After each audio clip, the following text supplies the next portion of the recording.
excited about this upload. I've been taking a lot of notes. Um, and I want to talk to you all about my critique of sex life.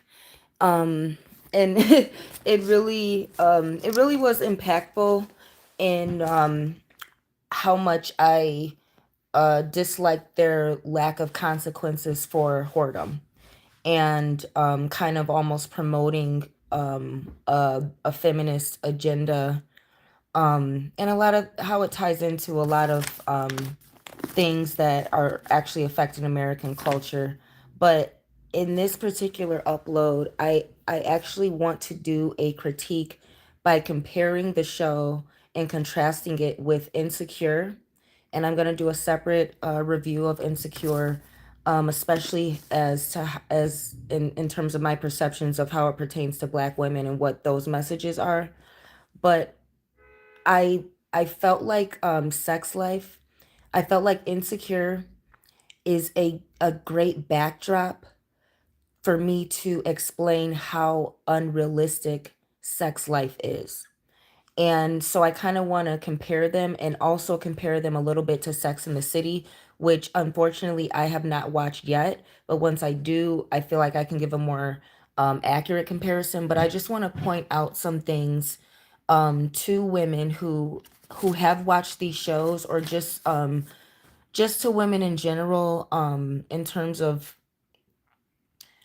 some of the messages about your sexuality that come out in these shows, and um how Insecure is very realistic for Black women, which is what my brand is about, kind of elevating Black women.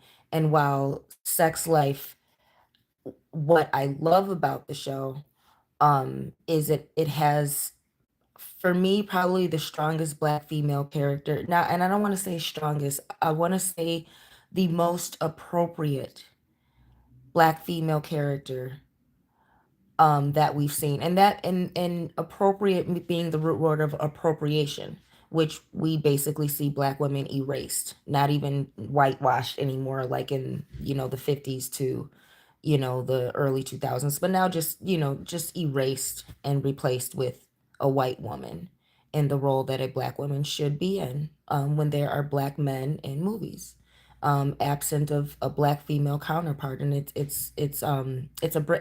it's brainwashing, and to not notice it is um a choice. So while Sex Life is excellent, I feel, for Black women to watch and to see themselves depicted in the way that, you know, should be the norm for a Black woman to be depicted, um, in any show, not just romantic comedies, not even in the one thing about these shows, they have explicit sex in it. They all have pornographic, so to speak, images or whatever. But it shouldn't just be in female targeting shows. It should be in film noir. It should be in action movies. This depiction of Sasha Snow should be a normal depiction of what we see when we see a Black woman in a speaking role in a film. Yet Black women are just, erased, or just, um not paired with the Black men as their counterparts. And for Sex Life to, from what I can tell, and I have not, I've researched and I've looked, and I have not seen the images of all of the writers, directors, and creators involved, but I know the main ones are not Black. For white women, for non-Black women to create such a magnificent depiction of a Black woman in a show, for me, was just incredibly phenomenal. Incredibly phenomenal, because what we have now is we have a bunch of white female directors sticking themselves in all these movies. um the Night Comes, um If I Had Legs I Would Kick You, all these, Bird Box, all these movies, that are coming out that have female direction, um a lot of times that make up fucking a black man the solution to some white woman's problem, and we're sick of it. um and it for white women to choose to um actually elevate the black female and the black female experience in a feminist agenda instead of erasing the black woman. And what we say historically, women's rights was white women being sick of their men, and black women weren't really involved in that because the issues going on in the black community were different, and black women had better access to better men in that time of women's rights, and white women were fighting for freedom. And in the black community, we say that basically was the freedom to fuck black men. And you know um so sex life was really impactful for me because I absolutely hate, I just disdain the message that it sends through the main character Billy, and the lack of consequences for her whoredom behavior. I disdain the message that it tries to correlate um women's sexual liberation with a woman who is sexually out of control, with a woman who has a sexual disorder. And from a spiritual perspective, I want to mention that, and again, I'm giving spoilers. I haven't watched Sex in the City, but I'm gonna talk about that. To contrast reality with how sex life is just very unrealistic. But Billy in Sex Life, the main character, her behavior is that of demonic possession. Her behavior is that of a woman who has been zapped by a vampire. This depiction in Sex Life needs to be looked at as an example of what happens to a woman when she becomes demon possessed, through having sex with multiple men. I'm purely talking spiritual, not talking metaphorical. I'm talking about real unclean spirits that inhabit a woman when she opens herself up in this way. And how it can start with obsession with one person or one man or whatever, but her obsession with sex, her sexual activity, it she was a it was addicted, and that is a form of demonic possession. And she was hypnotized by Brad every single time in Sex Life. She looks at Brad or imagines his face immediately after every time we see her encounter him in this show. Immediately after, there is a sex scene of her remembering the sex. And this is that's part of the symbology, because I do want to I want to compare the symbology, um and I want to compare some things, but I'm just going to continue talking, then I'm going to get to my notes. I have so many notes, you guys. I have like 3 pages, but um there's particular symbology in Sex Life that that needs to be understood, and this is where my film critique part comes in. The the way they depict her demonic possession, the very last scene in Sex Life where she's actually married, where she's at Sasha's wedding. But that the very last scene, the last episode, is the only time where when she sees him, she doesn't know if she's really looking at him. She's wondering if she's imagining him or not. But that's the only scene where an image of her having sex with him doesn't pop into her head after seeing him. And if you guys look at the show and go back and look at the show, pay attention to what I'm saying. Every time she looks at him or even imagines his face or he calls, we see in the next scene her remembering having sex with him. And the only time we don't is the last scene where she's at Sasha's wedding, which is symbolic of, it's supposed to be symbolic of her growth as a character and her finally deciding to put her lust aside in order to be a better mother, because she failed at marriage and she accepted that. But that was the only redemption of this character that we had. Um, and that is, and she is the definition being digmatized. And it's interesting in this show because Brad very much behaves like a black man, even though he's a rich Australian in New York. He has a big dick, and that's what digmatizes her with him. She can't get over the sex that she had with him. She can't get over it. And we see in the scene where her husband's chasing him down, the husband realizes, oh, his dick is bigger than mine, because he follows him into the health club and finds out the easy way and the hard way. But by basically following him and then and being in the locker room. And I want to come back to that when we talk about the big dick energy, that Cooper's best friend was talking about. But I guess I can say it now. Another subtle symbology in sex life, or something that I do want to mention, is something that I've mentioned in maybe a couple of my last uploads, when I've talked about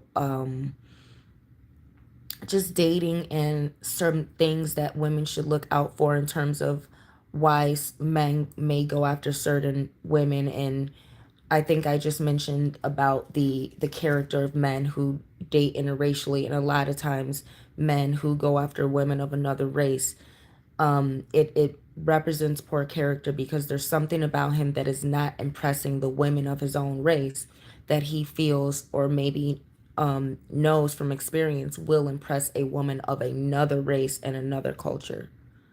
And I mentioned how men with smaller penises may tend to go for Mexican or Asian women, because they feel like women who tend to have smaller or more petite statures naturally will accept a smaller penis.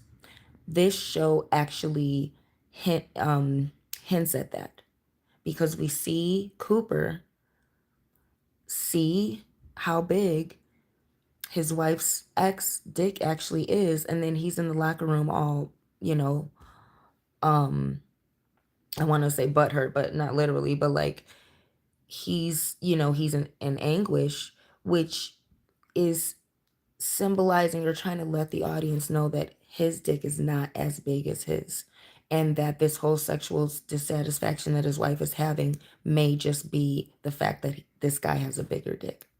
And that is usually what we are led to believe about black men in comparison to white men, because it's mostly it is true. But in the liberal agenda, we're always depicting the tall, dark, and handsome, or the African American man, as sexually superior to the white man. And this show, again, the amazing thing about Sex Life is it does not segregate black men and black women, and it does not segregate white men and white women by making it a black character that she's stigmatized by, a black guy that's got the bigger dick, that's got all the swag, that's the owner of a record label, and this that. They put white people together, and I honestly feel like that's one of the most it, I want to say realistic things, but in the way our culture has become, TV tries to force you to believe it's natural to just relate to somebody of a completely opposite race of yours. And this show did not do that. It gave the audience what the audience actually wanted to see, which shocks me that there was a decline in the second season.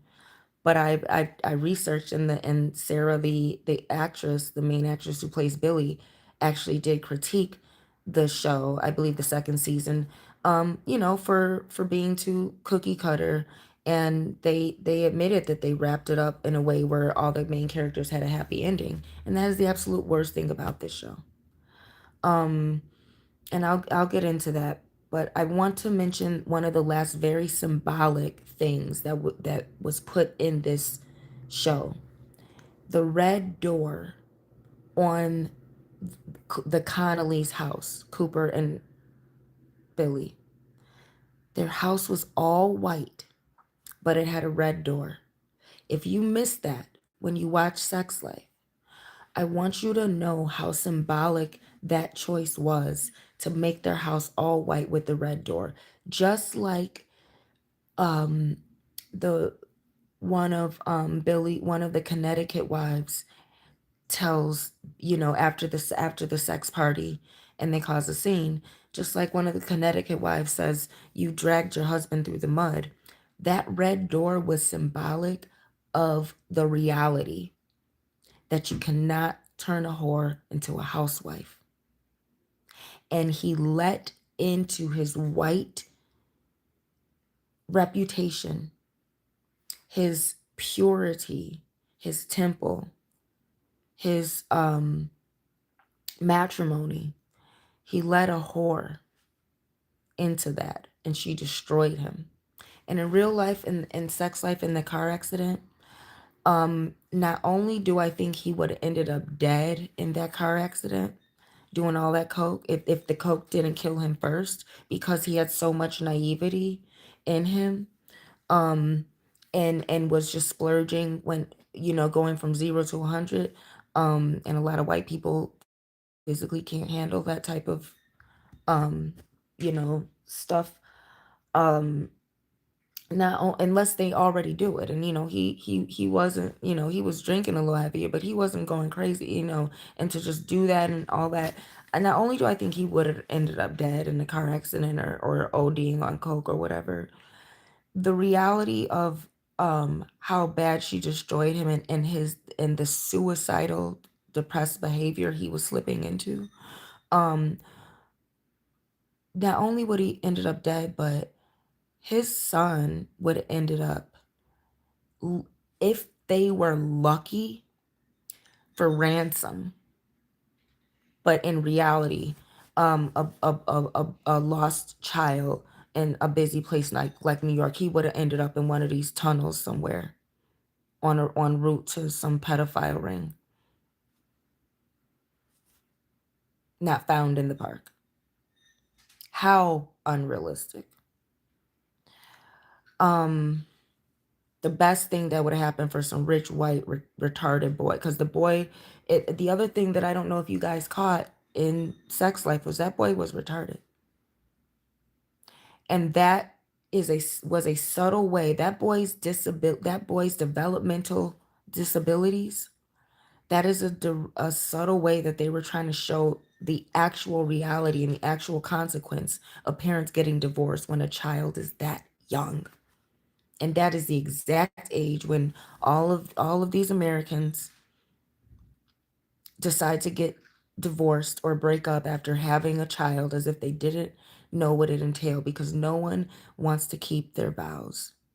And this show was encouraging women to break their vows, and it's despicable. The feminist agenda that they chose to end up promoting and getting canceled is no reason to be so unrealistic with the consequences. Um, and the other thing about Sex Life, the so again, the symbology, the red door, um, that's that symbology of letting the devil in. And he ended up with Emily. And I want to point out another symbology of Sex Life, if you missed it, which was, this one was obvious, I think. But not only did Cooper, Emily, who was his ex that ended up being his wife, his second wife, not only was she blonde and always displayed in a very pure and innocent characteristic, um Brad, when Brad finally settled down, he got an innocent, pure, beautiful, angelic looking blonde. And the symbology that the show did in this way that was maybe not so subtle, but it was trying to let you know that in reality, a real man with money like Brad is not going to settle down with no whore unless he is as stupid and naive as Brad and needs someone to be bad for him. And Brad did have some issues. And his first issue was the fact that he wanted to marry a whore. Because that's how naive some of these men just choose to be, to not see certain things in their wife. And to not be, and this is why you guys have got to see how weak men are when they go for masculine women. What did Brad always say about Billy? She was beautiful? No, she was formidable. She was his fort. She was his shield. He was a weak man, and he knew he was a weak man. So instead of marrying Emily, who required a masculine man, he married a woman who he knew and saw as masculine. The moment he saw her, he didn't see her as beautiful in an innocent way that he actually admires in a woman. He saw her as beautiful in a strong way that he needed at that time in his life to feel confident enough to advance in his career. And I hope you guys caught that. I hope you all caught that when a man is ready to settle down,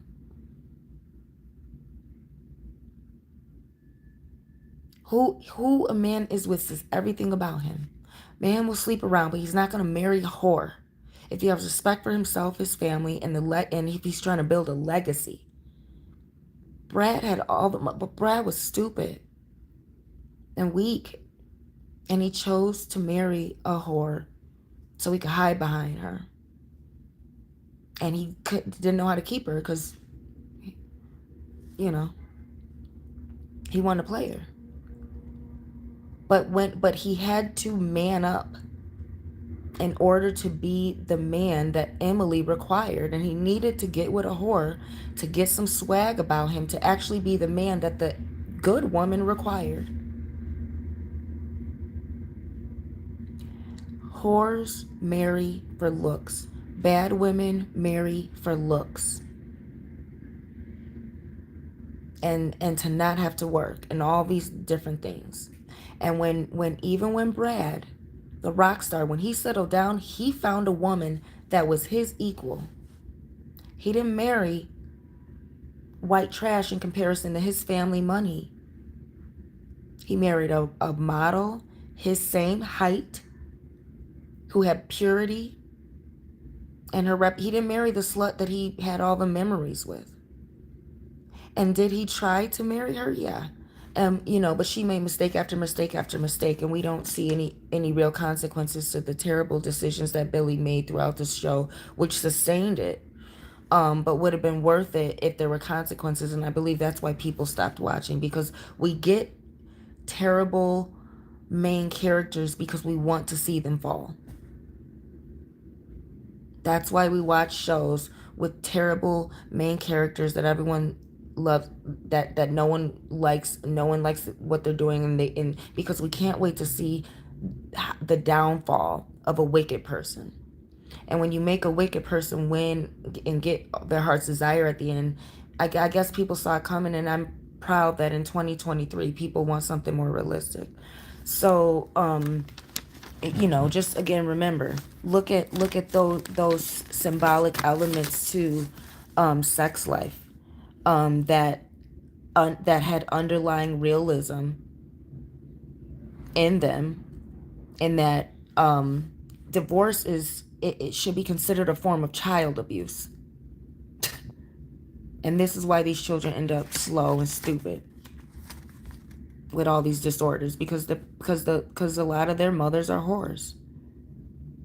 and couldn't decide to do what the Connecticut housewives were, encouraging her to do. But at this time, I want to just um, make a few comparisons. Sex Life is based on a book called 44 something about but um, Sex Life is based on a book. Um, but the similarities between Sex Life Insecure and Sex in the City, we have, and how Insecure stands out and is so particularly caters and is designed for Black women to relate to, but has the same underlying premise. All of the female protagonists are self-narrating, but in particular, Sex Life and Sex in the City, these women are, um, so to speak, they have they are professionals, or they have PhDs in their field, um, or um, and what I mean is that we're going through her journal, that's kind of private, but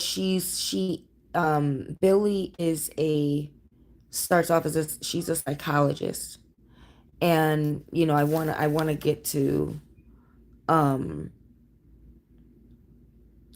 some of her psychology when I talk about her relationships with women. But in Sex Life, she's a female writer. She's actually a writer, and she's a psychologist, and she has papers and columns and things published. Just like Sex in the City, she's a journalist who's talking about female sexuality in her published works. So whereas Issa Rae, she's self-narrating, but she's doing it as a rapper and a lyricist. Not and while she does have a song, and that in the first episode kind of becomes a theme of it, and we see that she does music, she is not performing throughout the show. She's doing community activism work, and she's putting together arts to kind of elevate her community and talk about Black issues. She's not a professional columnist or journalist who's narrating the same, and being published. She's narrating through being a lyricist, as a hobby, but she's also talking to herself. And why is this so realistic for Black women? Because a lot of Black women have to be their own um, hype woman and their own psychologist, because psychology until recently has not left space for the Black female experience. And this is something I've experienced too at a very young age. um, Recognizing counselors cannot help white women have nothing to offer the Black female pain and experience. you know Privileged women have nothing to offer the Black female experience. And in a lot of ways, Sex Life, again, Sex Life and Sex in the City, these women are educated in prominent spaces. They are literally both in New York. Issa Rae's in California, which is a place where, um a place where being a Black woman matters, because all the Black men there are without a doubt with white women, and white femininity is the standard. And she's actively fighting against that, and that is very, very, very realistic. And I think in this day and age, and even when Sex and the City came out, I think it's very hard for the average white woman to relate to being nearly as beautiful as any of the women on Sex Life or Sex in the City, which I love the fact that it has attractive actors in it, but these shows are pornographic. So in reality, most people are not that attractive. They're ugly. They're average at best. And for white women to not only relate to being that as beautiful as these women, but to be in prominent spaces, that's not how America's gone. White people do not do in this day and age. And Sex Life came out a couple years ago. Sex in the City, um, decades ago, if I'm correct. I didn't watch it yet, but I'm definitely going to. Insecure came out what 10? We're talking about it, maybe Insecure about a decade ago. Um, and it's great. It's a great step up from the previous work of Issa Rae, but Black women, and I think more women could actually relate to Issa Rae's situation of being a graduate that doesn't know what direction you're going to take your degree in because it's art based, to and living in certain and living in the condition she's in, and having a man live with you who's not working. That's more realistic for the average American woman than living in New York and having a prominent job and being able and going to places where it costs $30 for two sips of a cocktail, where all these men have so much money, where everything is luxury. And that's why Sex Life and Sex in the City do create fantasy that is addicting to watch. And Insecure, I feel, is more dark humor because while it's a glamorous thing for, the California backdrop for Black women who a lot of times is experiencing major city life and not without the warm weather. So while that for Black women who come from, different major cities where it's cold and it's not the, a famous spot of California, um, the things that Issa Rae went through were very realistic. Being a dark-skinned, kinky-haired Black woman who is not straightening your hair, lightening your skin to get a man. The things that she experienced and ending up back with the dude, you know, that had a baby, you know, with someone else after, just I feel all of the show. I feel one thing about Sex Life, Insecure, and Sex in the City, that one thing that they have in common is they all these women end up with the man that caused them the problem to begin with, and with Issa Rae, it's the Insecure is trying to paint her as the problem. And while cheating on your boyfriend is wrong, and that was something that was wrong, that's the only way they were able to kind of make her out to be any type of person who deserved any ounce of what she went through, and the things that she went through as a Black woman, not the stupidity that not the things that she chose to put herself through because she was too insecure to aim higher in life, but the things that she experienced as a Black woman when she did put herself out there, but got less than what the white woman got less than what Molly got, because Molly chose to straighten her hair, to conform a little bit. And that needed to be seen because that's something a lot of women can relate to, not just Black women. A lot of women can relate to not being seen as these sex symbols. Sex Life and Sex in the City, these women are without a doubt sex symbols. Issa Rae is not. And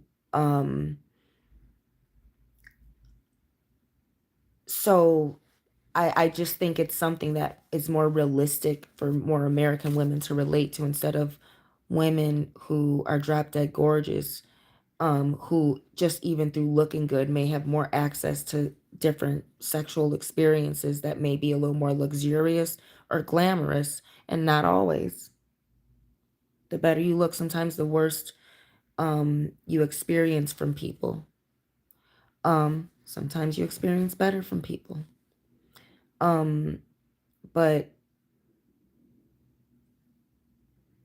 in compare and also in comparison, the one thing that they do, they all the women end up with the man that caused them the most problems. Um, and again, I'm gonna save my critique for how Issa Rae ends up with Lawrence. I must save that for my full critique of Insecure on its own without comparing it to the other shows and what that means for Black women. But let's see. I want to talk. Let me take this time now to talk a little bit about the friendships, the ways Sex Life, Insecure, and Sex in the City compare in terms of the realism of friendships. And the I did not like Sex Life because it promoted feminism and it tried to pass it off as women's sexual liberation. But the most empowering thing Sex Life does is it unites black women and white women. And it the most empowering thing Sex Life does is it shows a real depiction of what sisterhood looks like. And when sisterhood can stand the test of men.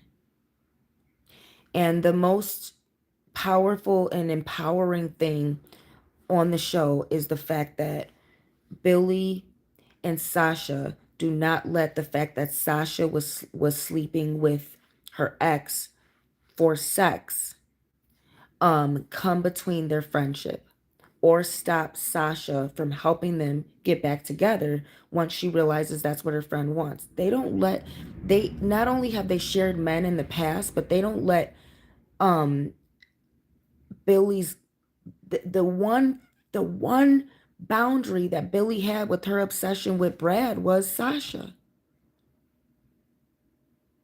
Billy loved Sasha more than any man on that show.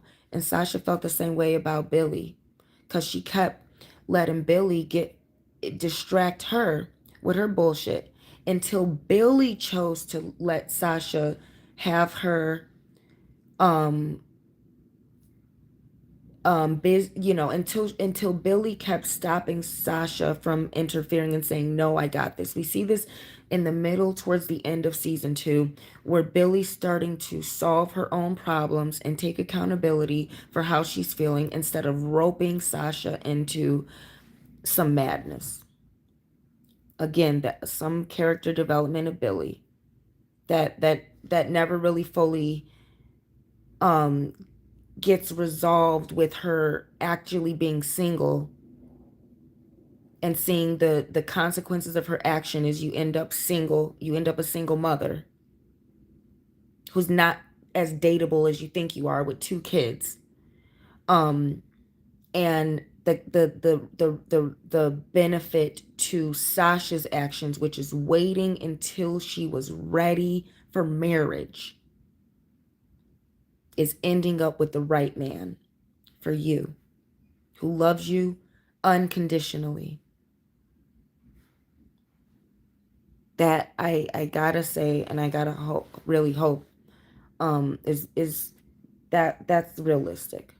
But no, Billy ends up with the dick of her life, who intentionally destroyed her marriage and destroyed his marriage to be with her after having an infant. Unrealistic. Um, unless you are a billionaire like Billy was, but he was broke. No, no, unrealistic. Um,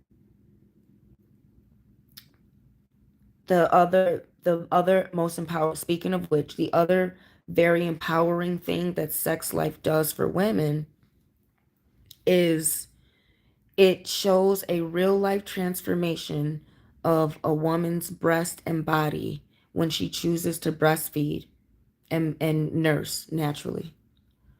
Very empowering to show her nipples getting wet in public.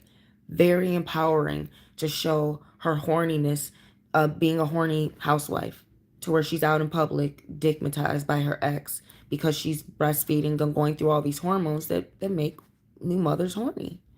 Um, Very empowering to show her breast pumping even while studying um, for grad school.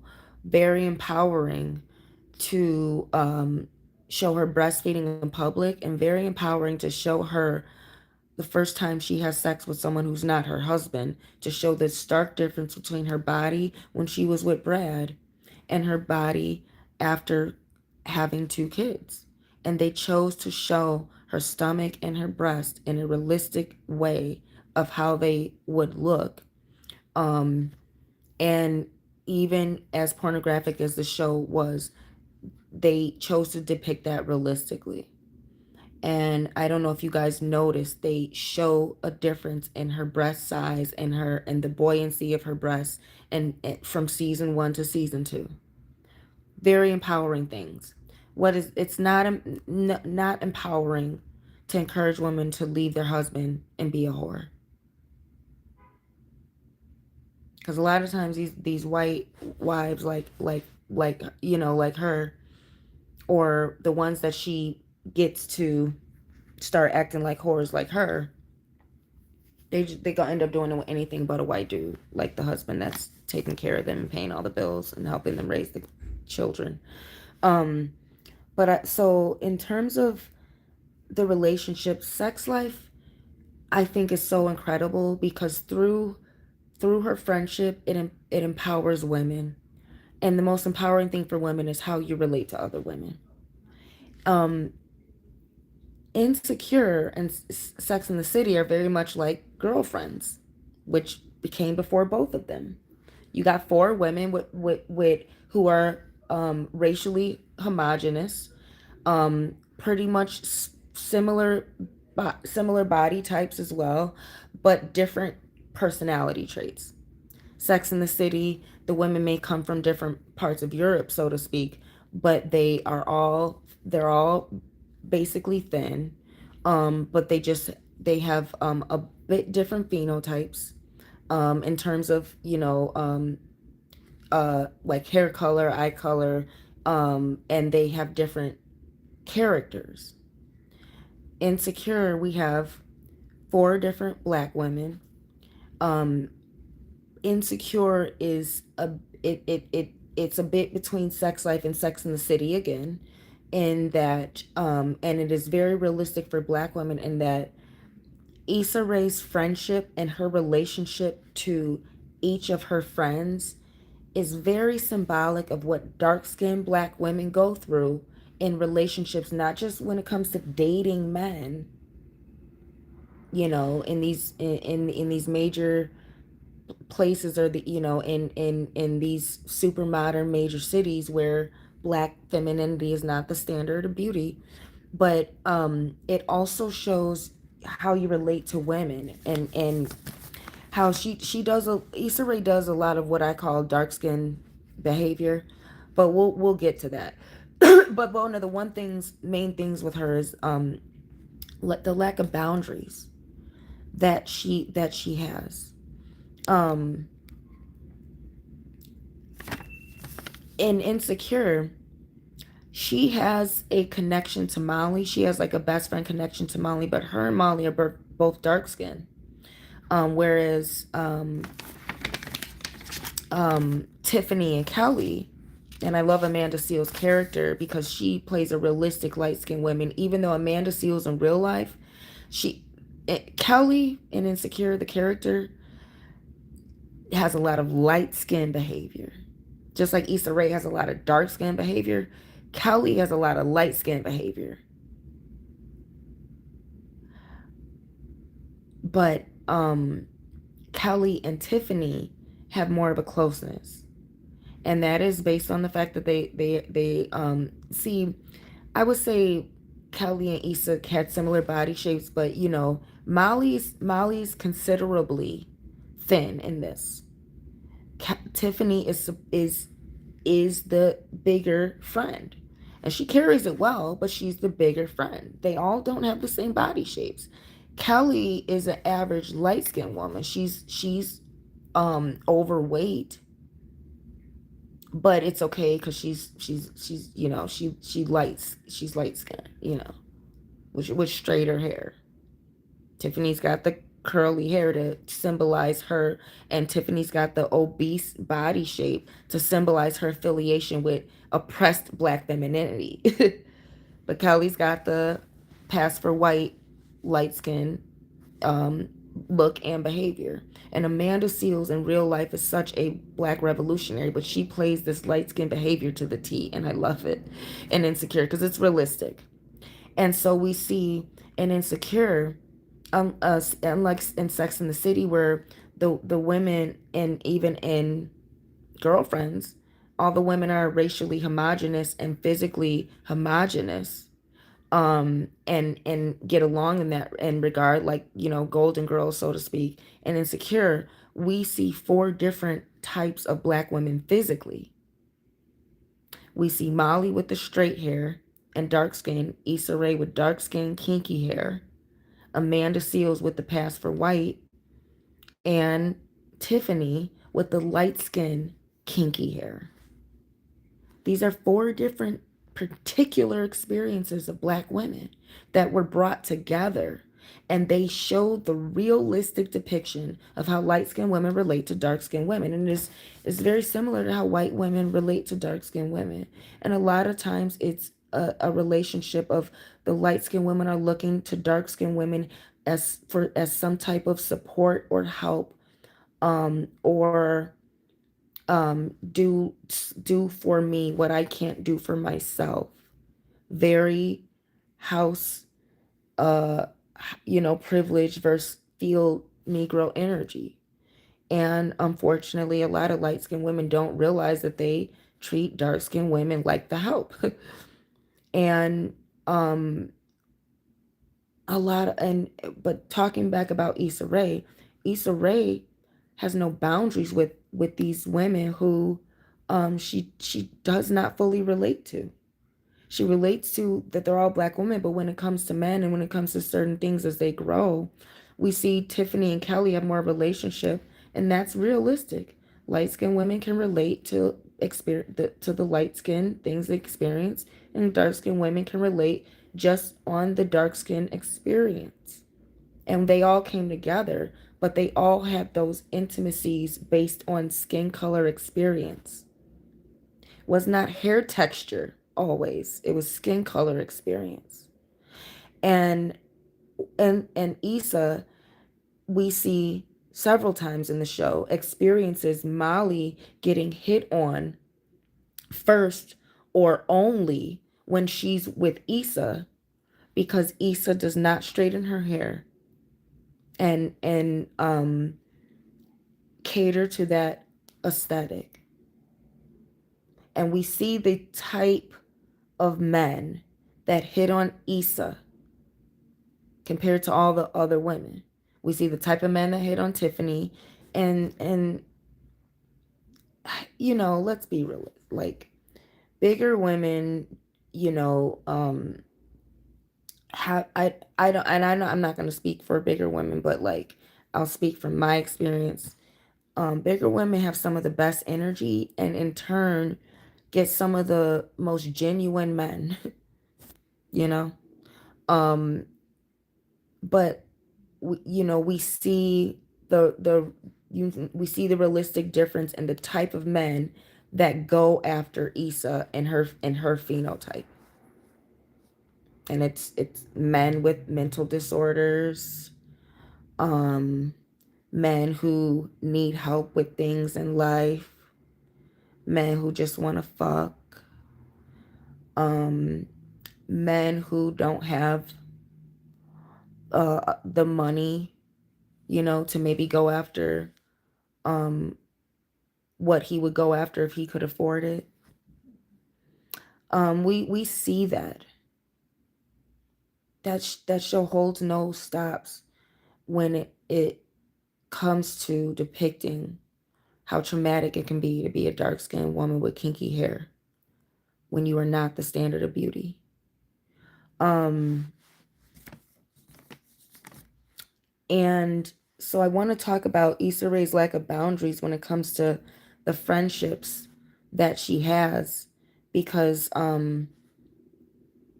in Sex Life, they're thick as thieves till the end. In Sex in the City, these women, and I didn't watch it, but that is how that show's depicted too. In Insecure, the women, it's realistic because the women grow as they experience different things in life and start to get into relationships or settle into their career path. In Tiffany's case, who ends up being the only person who is not coupled by the end of it. And I forget if Kelly's character in Insecure ends up getting a divorce, But I again, I want to talk about that reality that they show of she cheats on her husband. She does the white woman thing, the pass for white thing. She becomes a mother, then decides she wants to be a whore. And not a moment before, um, after the baby, and she cheats on her husband, and her friends don't, um, there's no consequence to how her friends treat her. There's no consequence to how the society treats her. There's no consequence to how her husband treats her. There's absolutely no consequence for the pass for white woman being a whore, being, making a humongous mistake. That's what white women do when they have a man doing everything for them. They find the first black dude they can fuck. The moment they get the moment they get comfortable, and the moment they have to do their end of the bargain, which is act virtuous and raise the kids. The moment these women who get everything from these rich men do the thing that they had to do, their end of the bargain, that's the moment, and not a minute before, that's the moment they decide to whore themselves out to poor black men. And not a second before. And that, my friends, is realistic. And that, my friends, is what sex life is all about. And that's why Brad actually is behaving like a nigga, even though he's, and well, he Australian Aborigine behavior. But Brad is basically a nigga in this show, a real life nigga. But they chose not to make him black, and that's phenomenal, because that's the best thing about the show. But back to Issa, I want to point out what I'm talking about when she has no boundaries with her friends, and how that's realistic for black women to be mistreated by her friend circle. Her light-skinned friend Kelly, her pass for white friend Kelly, what does she do? The moment Issa Rae, she encourages Issa, if I'm not mistaken, she encourages Issa and Lawrence to break up, and then she hooks Lawrence up with a light-skinned sorority girl, one that's in her social circle. Why is she in her social circle? Because she's another light-skinned sorority chick. And she enjoys taking a black man away from a dark-skinned woman who she secretly believes is beneath her, and giving her to team light skin. And we saw that on the show. And I don't know if people understand how realistic it is for black women to not be able to trust any woman who's not also dark skinned with the dark skin experience. And Insecure showed that. And I hope I didn't go over your guys' head. The symbology and Insecure that came through how Issa Rae related to these women who are supposed to be her best friends. Not only that, they all, and I think Molly was not there, but they also are at a dinner party where Lawrence is there with a woman of another race. Right, this is right after him and Issa Rae break up, and they are, are enjoying watching a dark-skinned woman suffer for having gotten a good black man that was no good when she was with him. He only became good after he had to get his shit together when she cheated. Then he had to get his own place. Then he got a good job. But not a second before, he was living off of Issa. Was he a good boyfriend? Yeah. He was from what I recall how the show depicted him, he was a good boyfriend. She loved having sex with him. But well, I don't quite, I from what I remember from the show and Insecure, which I have not watched in years, is she cheated on him because he wasn't getting his shit together with the job. And her friend had a little more masculine energy. Not okay. But the consequences Issa Rae is suffering on the show are not because she made a decision to cheat on her boyfriend. It's because she's a dark-skinned woman with kinky hair. And I hope you guys are catching that. And they're trying to make her some super villain and have all these consequences that are supposed to be funny, like including all of the bad sex that she has and stuff. But that it's not a consequence of her cheating. It was a consequence of her being dark skinned in a society where you're the bottom of the barrel. Um, and that's true in the consequence of being a dark skinned woman who's got friends who are using you maybe for clout, but don't really have your back in your experience as a dark skinned black woman that are in competition with you and on a team light skin energy. And this is why sex life, it's more realistic for a dark skinned black woman who's got a lot going for her to relate to a Jewish white woman for real than to anyone, or to relate to a brown woman who's a, than necessarily another black one or a white one with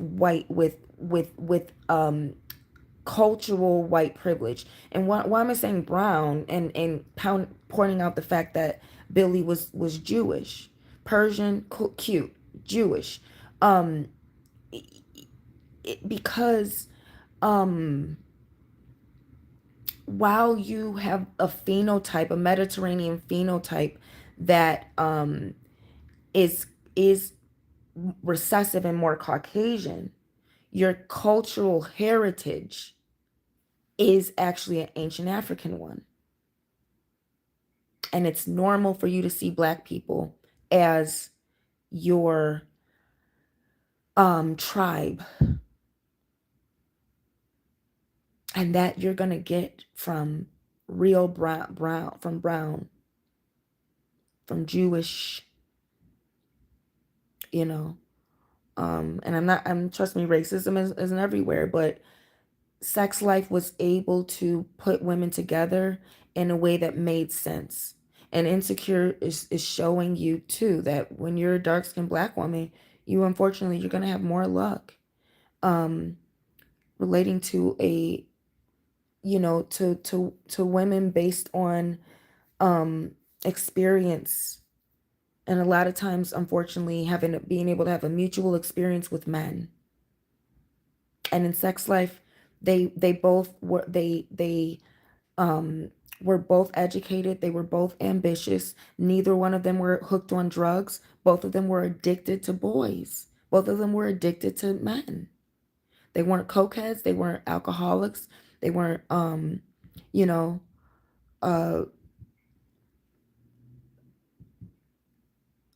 whatever, I do want to mention, I want to say they weren't prostitutes and stuff, but I do want to mention that the other thing about sex life is their addiction to men, their addiction to sex that they had mutually. It kept them together, but also their ambitions. And remember, we see in season one, and in the first couple episodes, Billy hadn't spoke to her best friend when she became a mother, and her best friend was still pursuing the goals that they both had. Um, but I want to mention something at this time, just kind of talking about how addiction kept addiction to sex enhanced Sasha and Billy's relationship. And having different experiences with men and in life, I feel kind of caused the ladies in Insecure, as they got older, they only hung out during special events, but not on a regular occasion. But they all essentially ended up getting into relationships. And then in Tiffany's case, she ended up starting a podcast, which was awesome. But I want to talk about something that I want to mention again, back in why I hate the way the feminist agenda of sex life and making these women such whores without consequence, is because I've watched ex porn stars, retired porn stars, women who have gotten out of the adult industry or the sex trade industry. I've watched them get interviewed, and some of these girls are young still, you know, and meaning still have a long way to, you know, they've slept with hundreds of guys already, is what I mean. And they're already getting out of it at a young age because they're already so expired from it. And I watched them do interviews about them feeling like they're in living in hell because they can't go anywhere without people looking at them, saying nasty things. Um, One said she doesn't want to have kids because she doesn't know what people how people would treat her kids.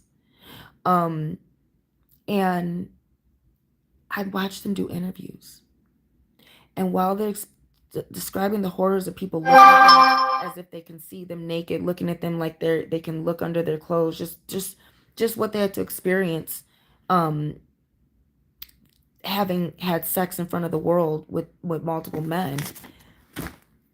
None of these ex-porn stars are bawling their guts out the way single mothers are. None of them are actually expressing the hell fire that they feel after realizing how enormous of a mistake they made by having a baby or two. None of these porn stars. And you know why? Because the porn stars and the sex workers get paid.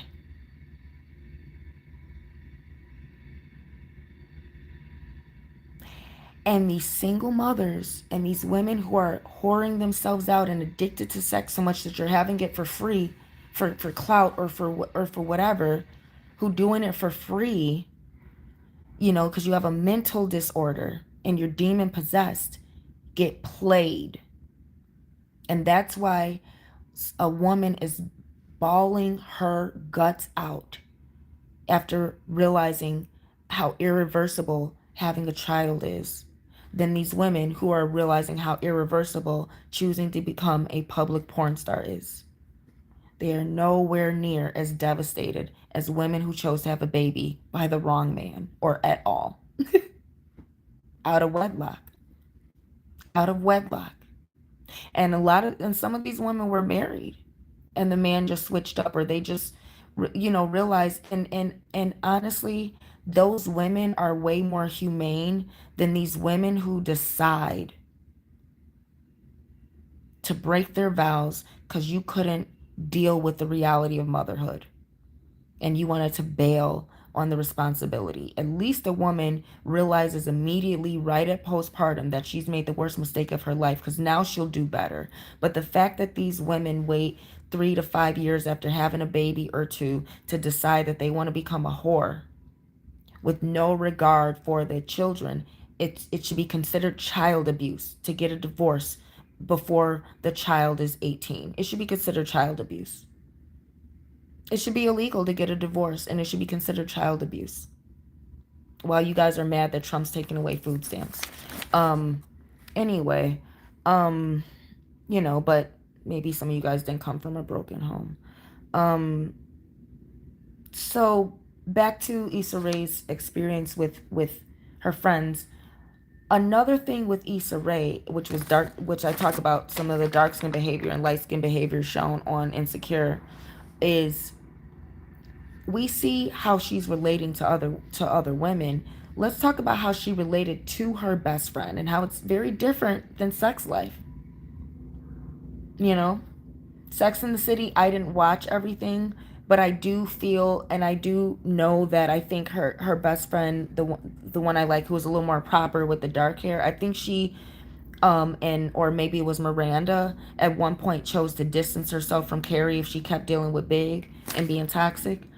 So I do think that there was that there, but in Sex in the City and in Sex Life, There's no consequence for Carrie or Billy being bad women, being for them being insecure women. Whereas with Issa, um we see that when Molly gets into a relationship, it comes with when Molly gets into her first serious relationship with the Asian dude, um, dark skin behavior, it comes between her and Issa. And really we're showing both sides of the coin. We're showing that Molly has boundaries that she wants to keep because she knows how hard it is for a black woman to get a good man and the sex is good and you like the guy and he like Molly knows that's hard for a black woman to find, and she's not going to let Issa come between that. And Issa, who's still single and can't get a man, or a good one because of her goofiness, okay? Issa is trying to use Molly's boyfriend, and she's overstepping her boundaries because she's got this what's mine is yours energy. And a lot of dark-skinned women, you do that to your friends. You have that one dark-skinned friend that you can also relate to. You have that one, you got your friend who you can relate to and tolerates you. So a lot of times, sisters, you have to have you can't do that dark skin behavior and all that, trying to interfere with your friend when she finally does overcome the trials of being a black woman and does get success, whether it comes in the form of a man or writing a book or getting on a commercial or a billboard, getting acting. I don't care what her success is, that she had to overcome racism and white supremacy to achieve. You don't piggyback and decide that it's yours for the taking. And this is why black women do better sometimes. This is showing the reality and insecure that black women a lot of times, like Sasha Snow, need a brown best friend who does not need to take, who does not need to pick low hanging fruit, who does not need to take from you because they already have their own. And unfortunately, you're not going to get that with a lot of black female friendships. A lot of times black women relate as long as you guys are both unhealed. And the moment a black woman heals, I'm sorry, you're going to see her stop relating to a lot of the environment that kept her sick. And that is black culture. And is it white culture and white supremacy that keeps black women sick emotionally? Absolutely. But healing is also deciding to ignore what doesn't serve you and focus on solutions and focus on what does. And that's deciding to watch things that depict you like Sasha Snow, if that's what you like, a woman like me does, or depict you in a way that you like to see. Where you start doing things that more your reflection, that bring you peace, instead of diversity that brings you trauma and stress. Keep it real. And so even even the reality is sisterhood be a myth between black women. Men constantly come between black women. Black women are always put in positions by black men to be concubines and in a harem of a bunch of whores, and black women voluntarily do it and will forfeit sisterhood to be one of 7 women grabbing hold of some man just because he's black and saying we will wear our own bread and eat our own mantle, just let us call us by your name to take away our reproach. I said that backwards, but you know what I meant. That's how black women are. Black women allow men to come between sisterhood. That's all it takes is a man. And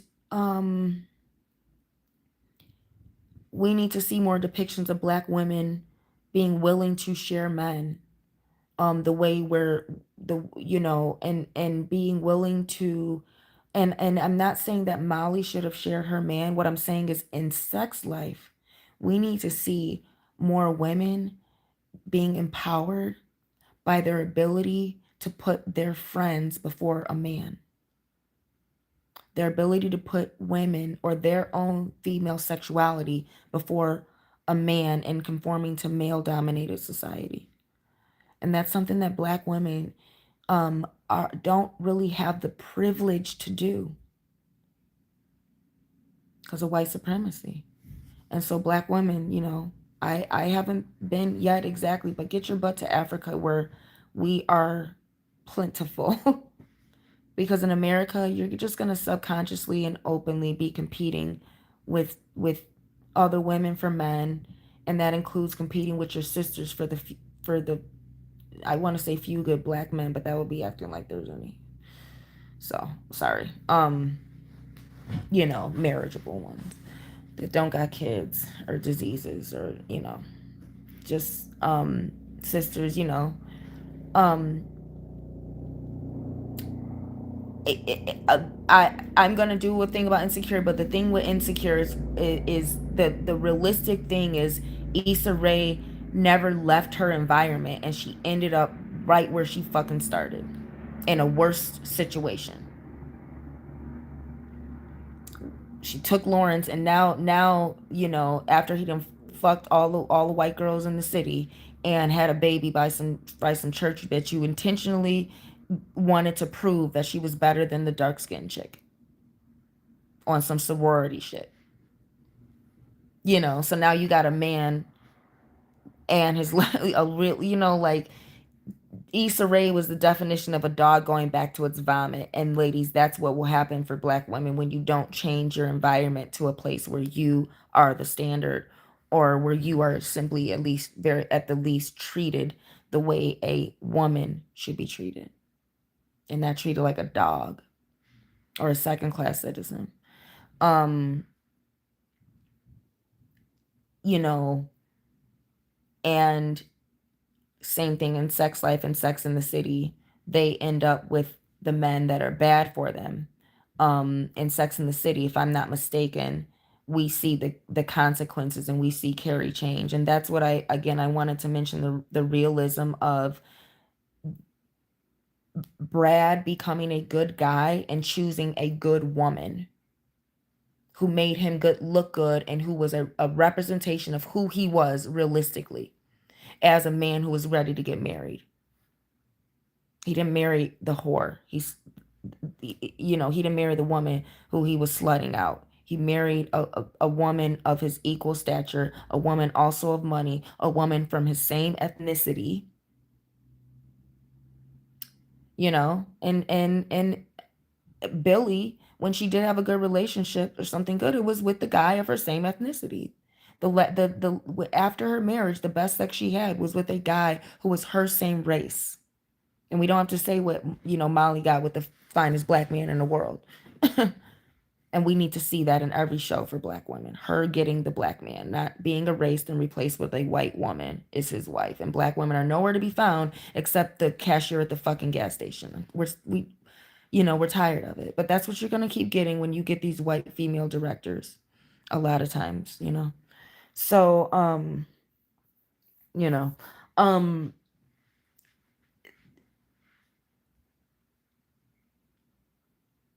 when Brad finally changed and was ready to man up, when he realized, um, when he decided to cut his losses, and he married the right woman for him too.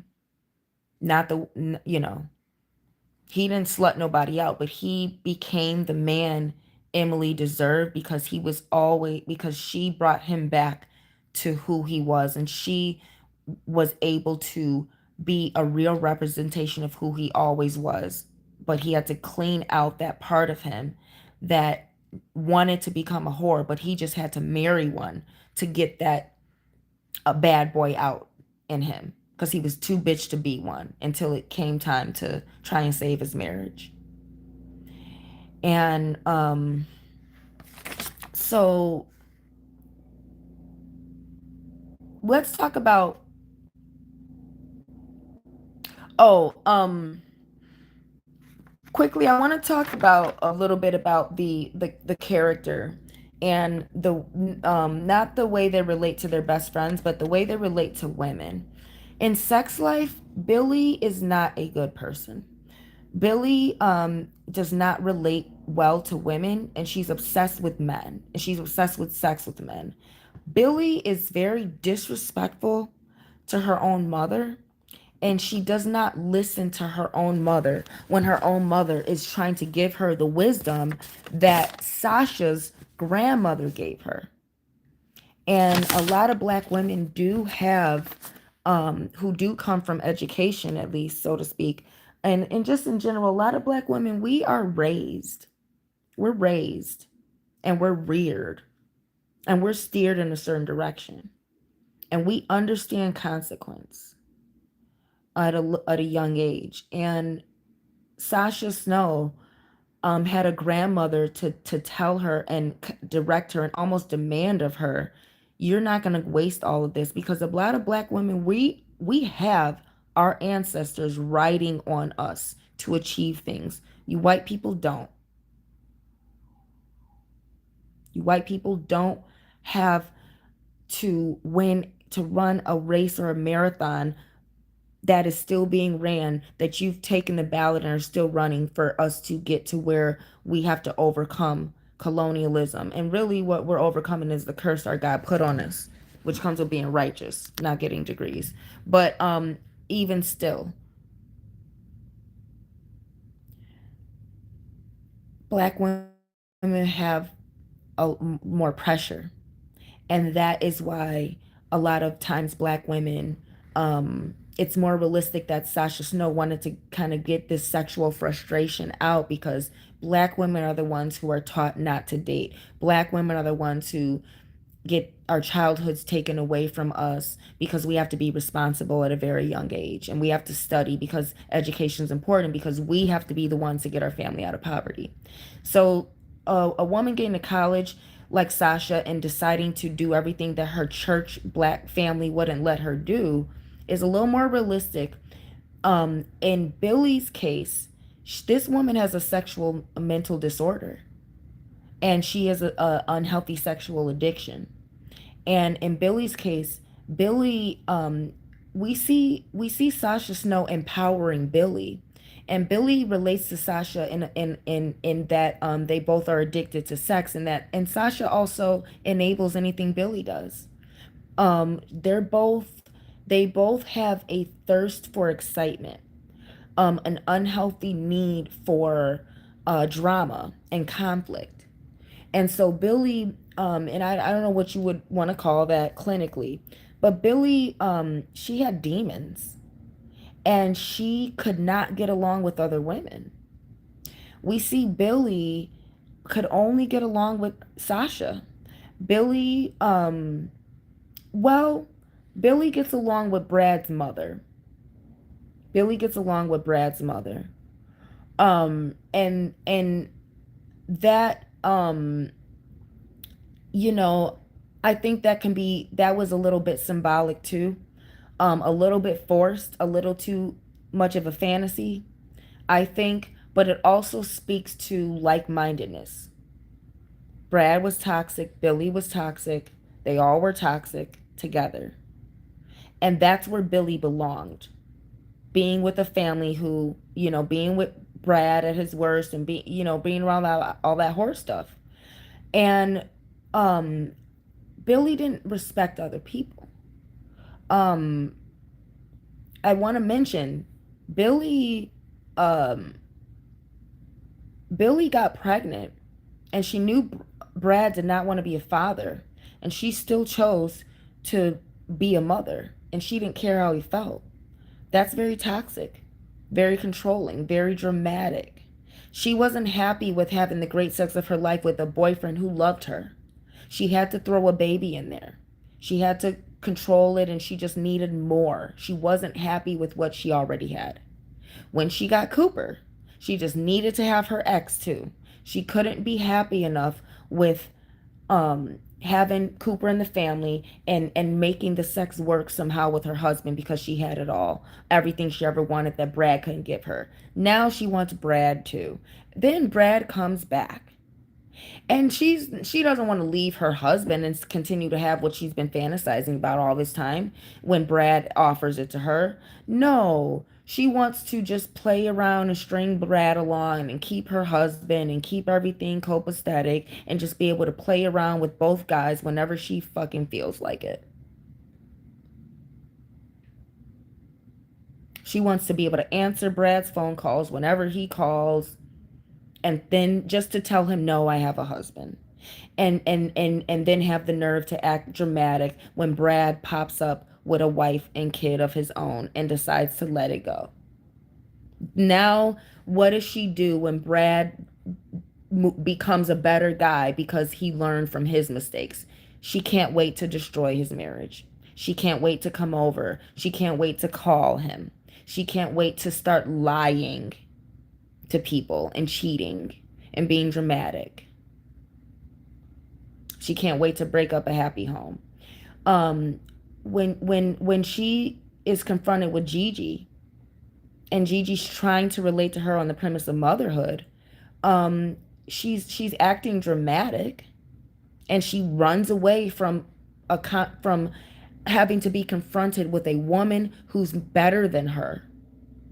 Just like she ran away from the Connecticut wives when they wanted to try and help her acclimate herself to upper class society where women aren't fucking whores.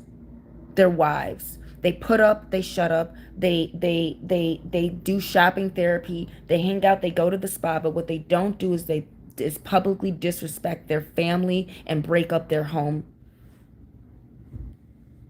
And they were trying to teach her that, but she's a fucking whore who hates other women, who's in constant competition with other women. And the reason she got along with Sasha Snow is because Sasha Snow was not competition. Why wasn't Sasha Snow competition? Because Sasha Snow had no morality, just like she had no morality. Sasha Snow had no morality. That's why she got along with her. And she couldn't compete with Sasha Snow. Sasha Snow helped her up her swag. But every time Billie was confronted with real femininity, with virtuous femininity, with a better woman who had more womanhood than she did and more dignity and self-respect than she did, she literally would run. Who did that? I haven't watched the show, but I've seen several clips, and Carrie did that when she was confronted with Big's wife who caught them cheating. Ran like a roach. And that's what Billie did. And this is why I want to say the appeal of New York and the backdrop of New York was intentionally trying to show you demonic possession spiritually.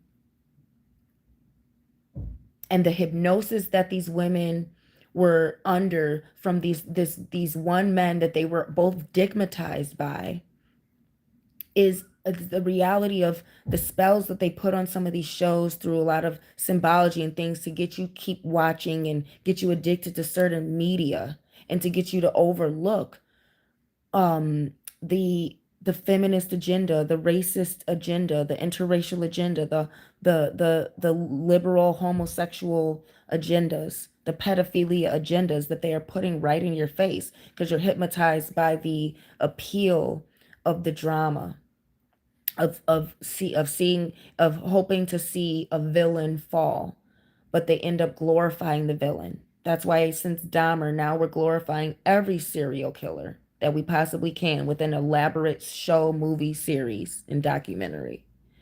Let's glorify them, not the people who are helping create infrastructure in Africa with brilliant ideas or something of the sort. Let's glorify serial killers in media. Great. But So Billy ran like a roach every time she was confronted with womanhood and femininity and a dignified woman. And she didn't even her mother came and tried to stay with her when she was going through a crisis, and she forced her mother away. The only woman Billy could deal with was her nanny. The only women Billy could deal with were black and brown women. And so I want to talk about this aspect, this symbology of the show that points to some realism too, when it comes to Billy as a woman, as a character, compared, who kind of relates to Carrie again. I don't see much black femininity on the show and I haven't watched Sex in the City. So if anyone watching can input on Carrie's character, um, you know, in terms of how she relates to women of other races and compared to white women. But sex life is very particular when it demonstrates white trash in its way of showing what happens when you bring white trash into high society, when you try to turn a whore into a housewife. What is specific about Billy? Billy only relates to black and brown women. She only relates to Sasha and her nanny. Every time she's confronted with a white woman, she runs and hides. She runs away from Gigi, who's more beautiful than her and more successful than her. I don't want to say it like that, but Brad, Brad was a billionaire, or at least a millionaire at the least, a multimillionaire. Gigi was in that society as a model, but I'm willing to bet um she probably came from money. I'm willing to bet she did not become a Victoria's Secret model based on her looks. That I can guarantee. Okay. Um all right? We're depicting two white people from high society. All right? Brad was clearly a frat boy, but he was from high society too. Because he didn't start acting like a frat boy till he realized he married a whore. He was very, very, very, very, very high class golf course, you know. Uh and we see Emily, the other blonde on the show. We see her virtue, and at the bit, Billy admits, she's like, if I had to just admitted that Emily was the right one for you as a psychologist, but she admits at the end that she gets with, she knew that Emily was better for Brad, but see, her need to compete with other women caused her to have a whole marriage and divorce instead of sending a good man on his way when she was a whore in love with her ex. Um, every white woman Billy is competing with and running away from confronting. She's afraid to be herself around white women. She's has no class. She's white trash. And it's not that she came necessarily from poverty, but she came from the South too, and she wanted to hide that. And she's very mean to her mother, you know. And even when her mother tries to come, she sends her off and is mean when her mother tries to give her the same advice, like I said, that Sasha gets from her grandmother. Her mother tried to relate to her and tell her her mother was the only one in that whole show who told her the truth, which is just her sexual appetite was destroying her life. And in reality, if you have a sexual appetite like Billy, you're going to end up with an STD and you're going to end up sick. And if you're too fucking thirsty for dick to become a sex worker and actually get paid for all your trouble, you know, you're going to end up bawling your eyes out like one of these single mothers instead of like taking it in your stride like the women who got paid to put themselves out there. Okay? You're going to end up with a lot of demons. You're going to end up digmatized and not being able to have good sex with your husband. In reality, if you do that to yourself, you're going to end up like her, unable to be a good wife because you are addicted to sex. You're not going to end up married. You're going to end up divorcing a good guy, thinking you still got it like you did 10, 20 years ago, with a busted mama body.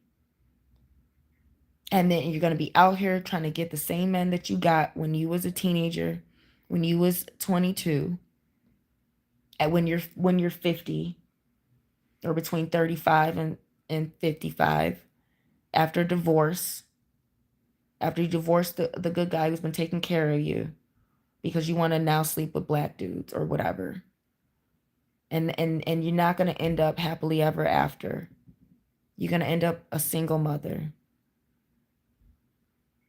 If you let being a slut destroy your marriage, a vow that you took, knowing when you agreed to be a stay-at-home mother, you know. So she's just not a good woman because she can't relate to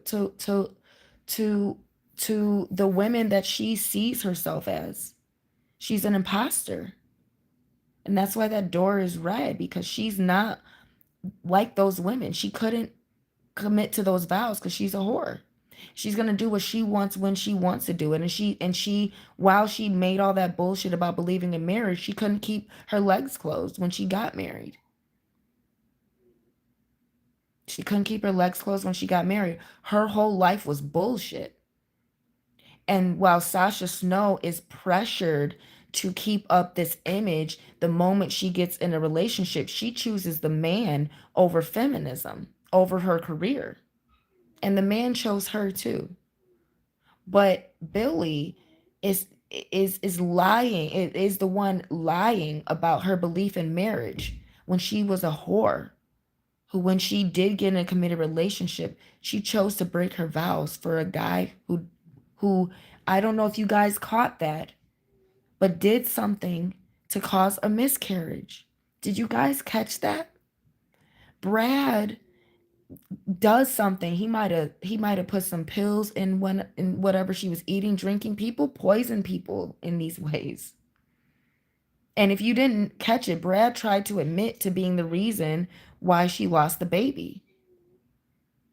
You know, women who get pregnant intentionally to keep a man and to trap a man rarely lose the baby.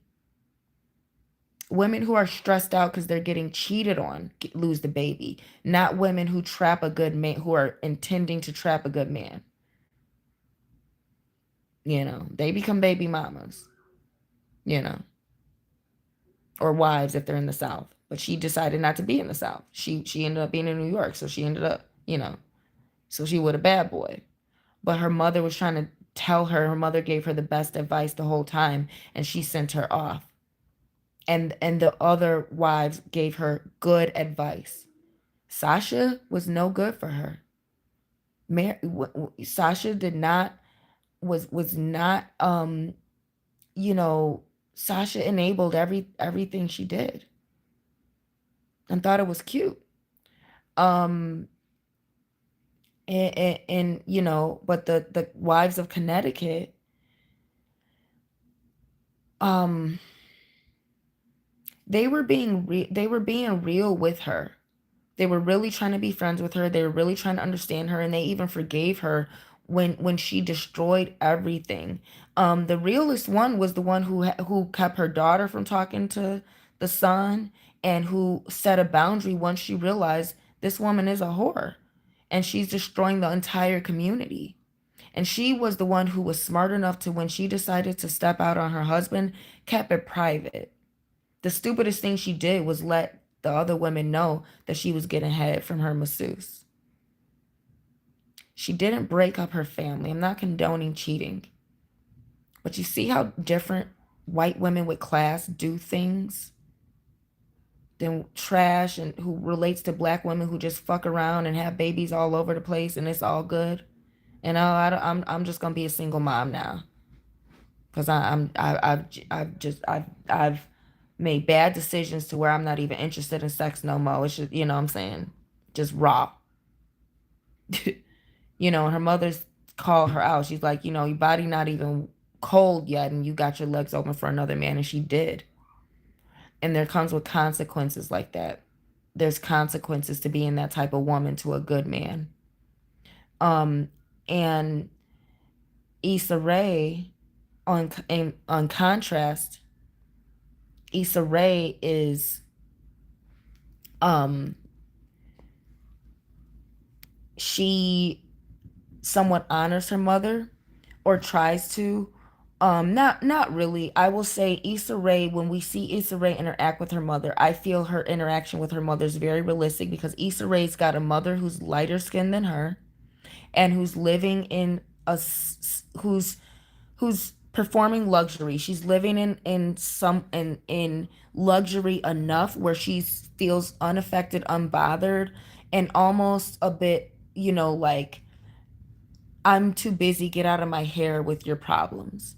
And this is realistic for black girls who have black mothers who don't like them, who are burdened by their black daughter. You know, go somewhere. I'm busy being without you, because, black mothers hate their daughters. They love their sons and hate their daughters. And it's normal for black women to go through life looking for some validation, having relationships with other women to fill the void of having a bitch for a mother. You know what I'm saying? To fill the void of sometimes having a mother who intentionally does things to make you fail, because she wants you to be a crab in a bucket. But this pressure to succeed and get out of my life that Issa Rae's mother kind of portrays is very realistic. I can't be with you while you're experiencing the turmoil of being a single black woman. I'm too busy not having to have acting like I don't have a daughter. That's very realistic, and it's very traumatic for black women, and that is directly related to dark skin behavior. You know, desperate, insecure behavior, not having boundaries, not setting boundaries, letting people walk all over you, letting people mistreat you, letting people act like they're your friend, and openly, publicly humiliating you anytime you win, because they want to take away from you because you're black and you're not supposed to have a man who's better than the man that they got.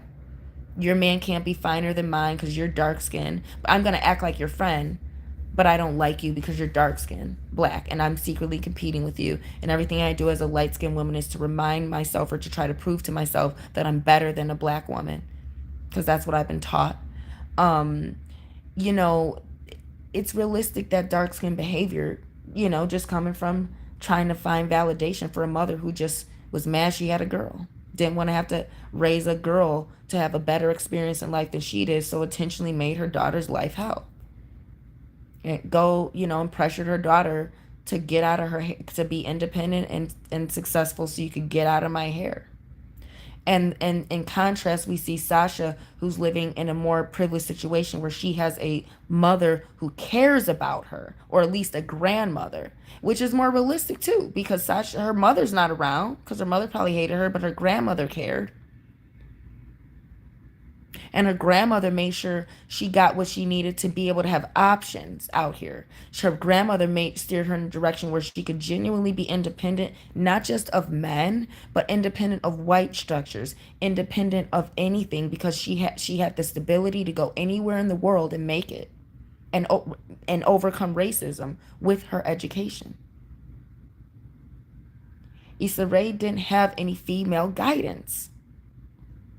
And just like in Sex Life, who do we see Issa Rae really, really, really getting along with and really relating to, when her other girlfriends are too busy enjoying dealing with men because because they're passing for white or straightening their hair?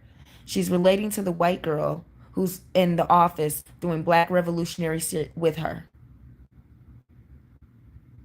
She's not relating to her black female friends. She's relating to the white girl who's putting the need to elevate black women before her whiteness. And Issa Rae is a good why is Issa Rae a good woman and Billy is a terrible woman? Because Issa Rae is elevating her community at her expense. Why at her expense? Because if Issa Rae had pursued another hobby outside of trying to help black people, she would have been put in an arena to meet a better caliber of men. Simple as that. She wouldn't have been around a bunch of struggling niggas.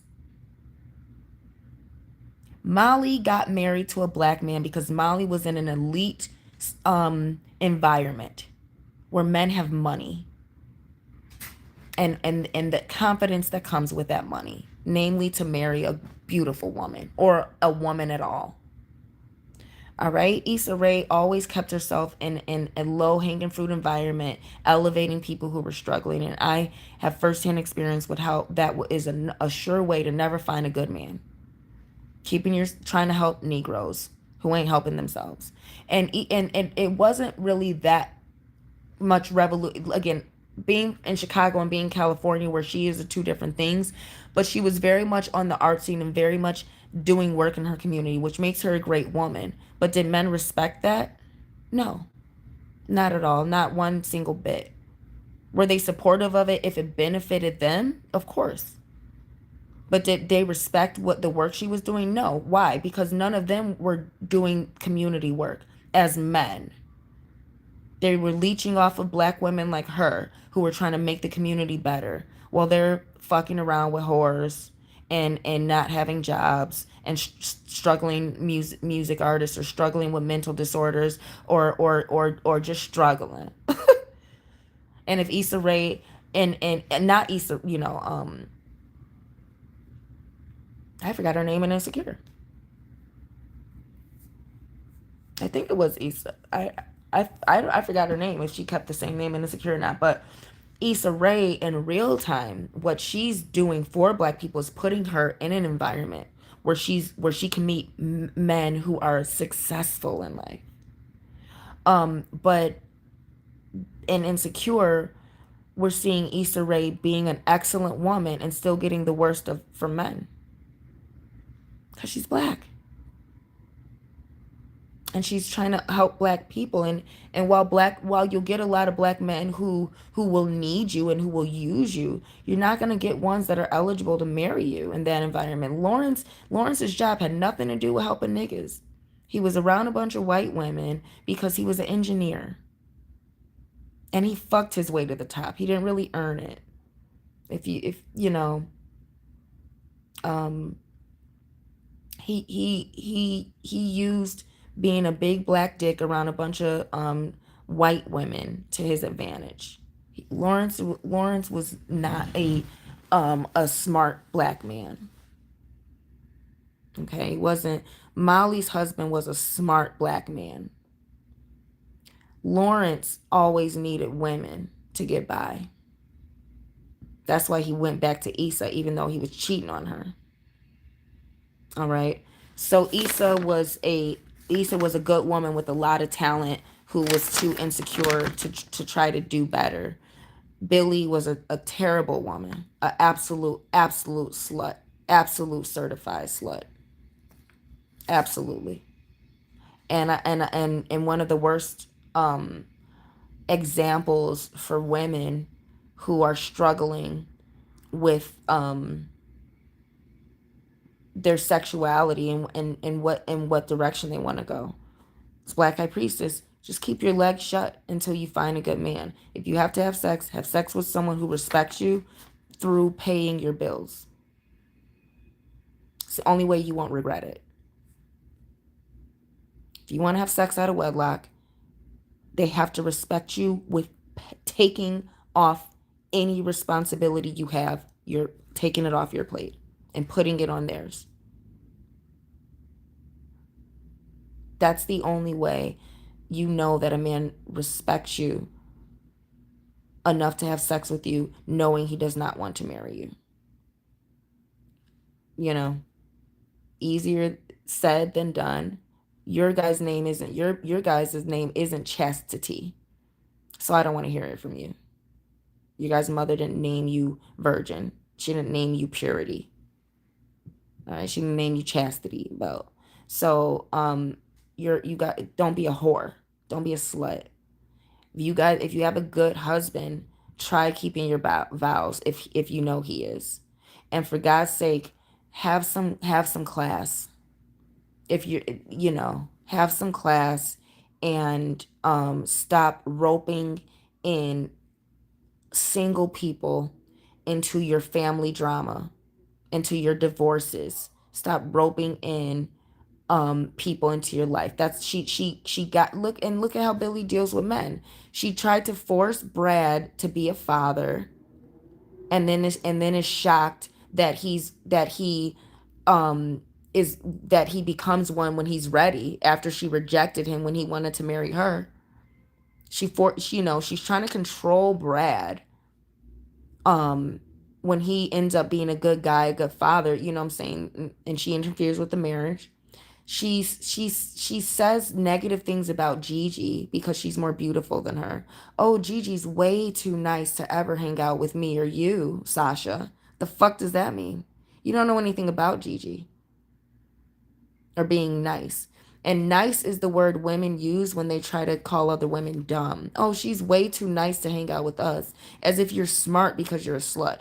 She's the one who ended up married with the baby that you couldn't get Brad to have. She's not nice. You're nice because you have sex for free, dumb bitch. But at the end of the day, um, you guys got to look at Billy for who she was. She's a terrible woman. She was in constant competition with other women, and and she enjoyed ruining other women's relationships. She enjoyed ruining other women's fun so she could have hers, which is what she did at the sex party. She wanted to ruin her husband's fun. She wanted to ruin the neighbor's fun. She wanted to ruin everyone who was watching. She wanted to ruin their fun. She only wants fun on her terms. I don't know how classic that form of narcissism is, but it was. It very much was. And, I'll get back to that when I talk about the lessons I learned from it. But,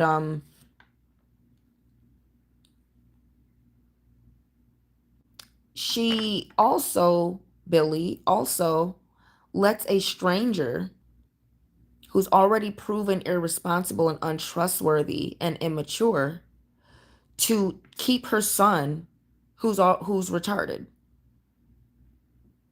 She allowed Majid, after he tried to have sex with her when her kid was at the restaurant, to then keep her son for a whole day without any other supervision except this dude she's been fucking, who already has shown he can't keep his mind on a child for more than 20 minutes.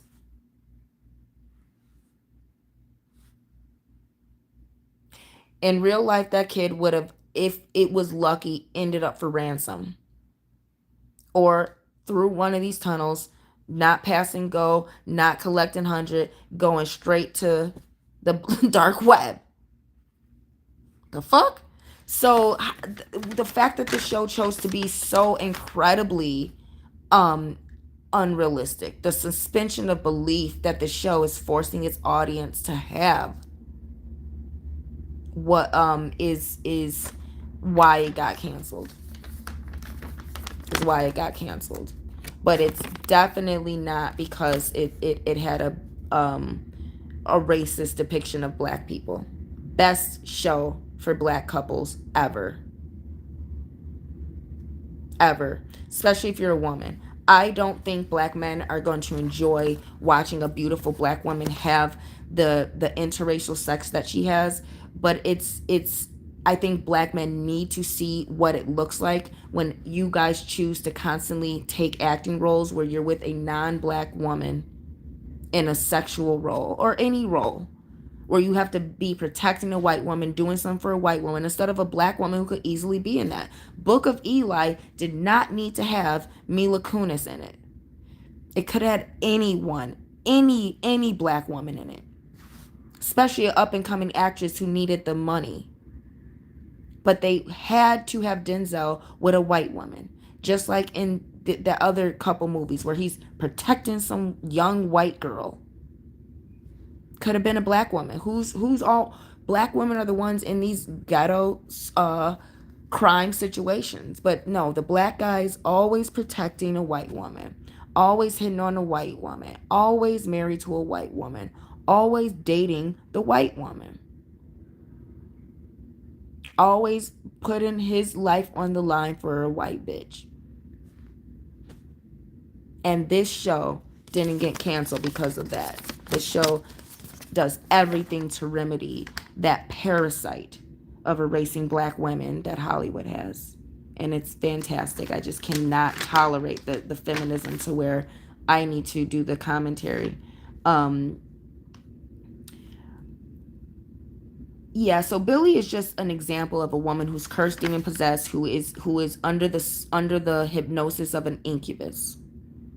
And if ladies, if you want to understand the incubus and succubus relationship, Billy is a perfect example of a woman who is dealing with an incubus, Brad, who destroys a man because she's taking Cooper's good energy and giving it to a bad boy like Brad, an energy vampire like Brad. And Gigi, and in real life, Gigi, probably a woman like that, if she saw that Brad was tied up to some slut bitch and her wealth and her legacy was tied up, she would have gone too and got with the next dude, elite dude, and raised that baby properly once she realized Brad, was caught up with this succubus. And it wasn't that Brad loved her. He was an incubus. He couldn't stop feeding off of her energy, even when she was married. And that's why every time she's thinking about something, she's under a spell. She's under a spell of getting dickmatized and getting dicked down by him. She's under a spell. And Sex Life is an excellent depiction of witchcraft. Incubus, succubus, connection, energy vampirism on a sexual level. And what was the witchcraft? What was the spell? When Brad got that tattoo of B&B. It tied them together for life. And this show, instead of showing the downfall of these two lovers who destroyed everything and everyone in their path and to find their way back to each other, instead of having the downfall of their destruction, it made them happily ever after. Which brings me to my next point about the consequences. Sex Life, I hate the show because the only people who experience real life consequences are the people who are wise on the show. And I don't want to say good, I want to say wise. Excuse me. Having put some rose petals on my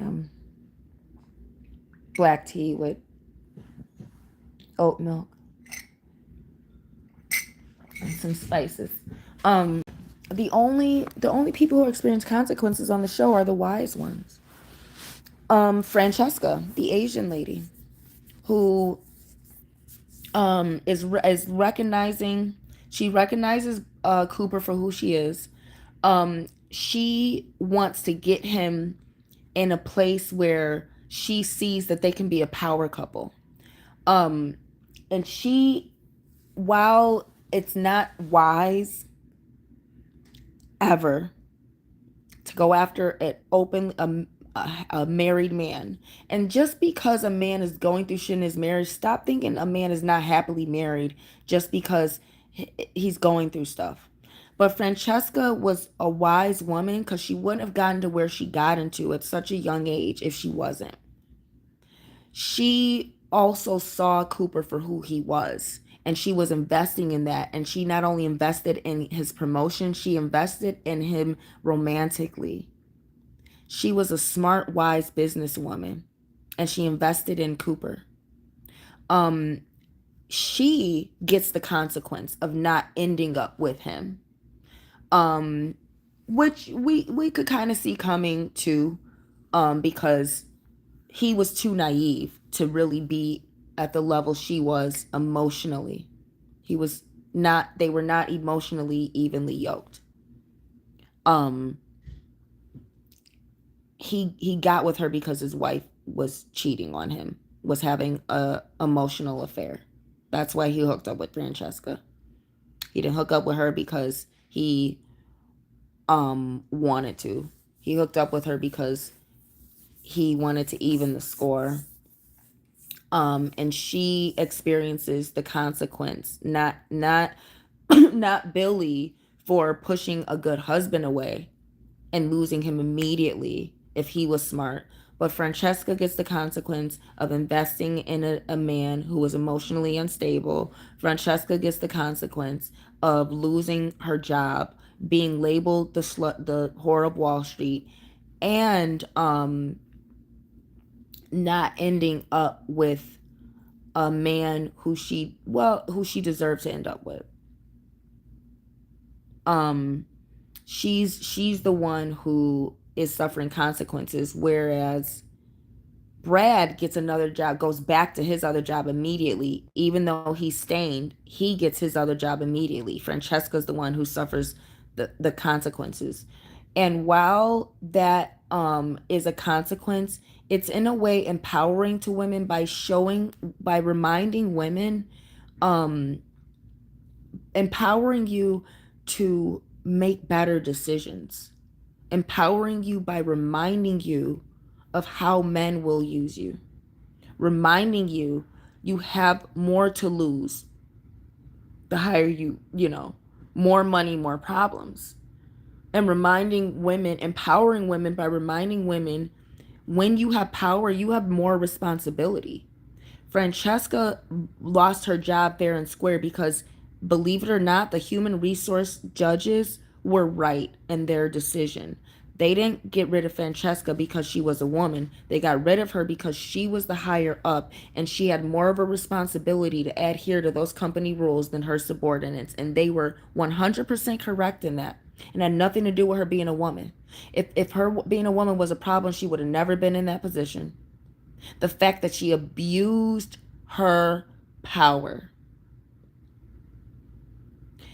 So while I'm speaking, her consequence, I think, it's a more realistic one.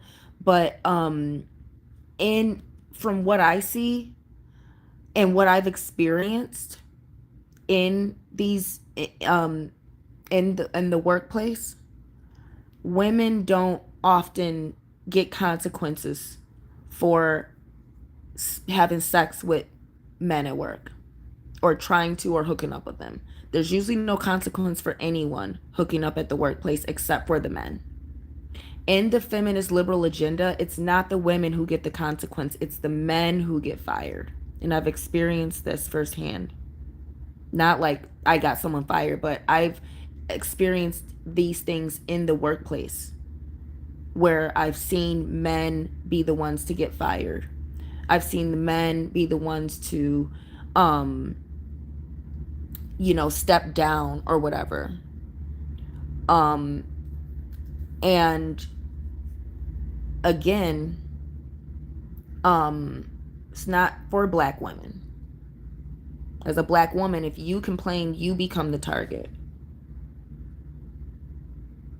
If you can be complaining about sexual harassment and they'll try to fire you as a black woman.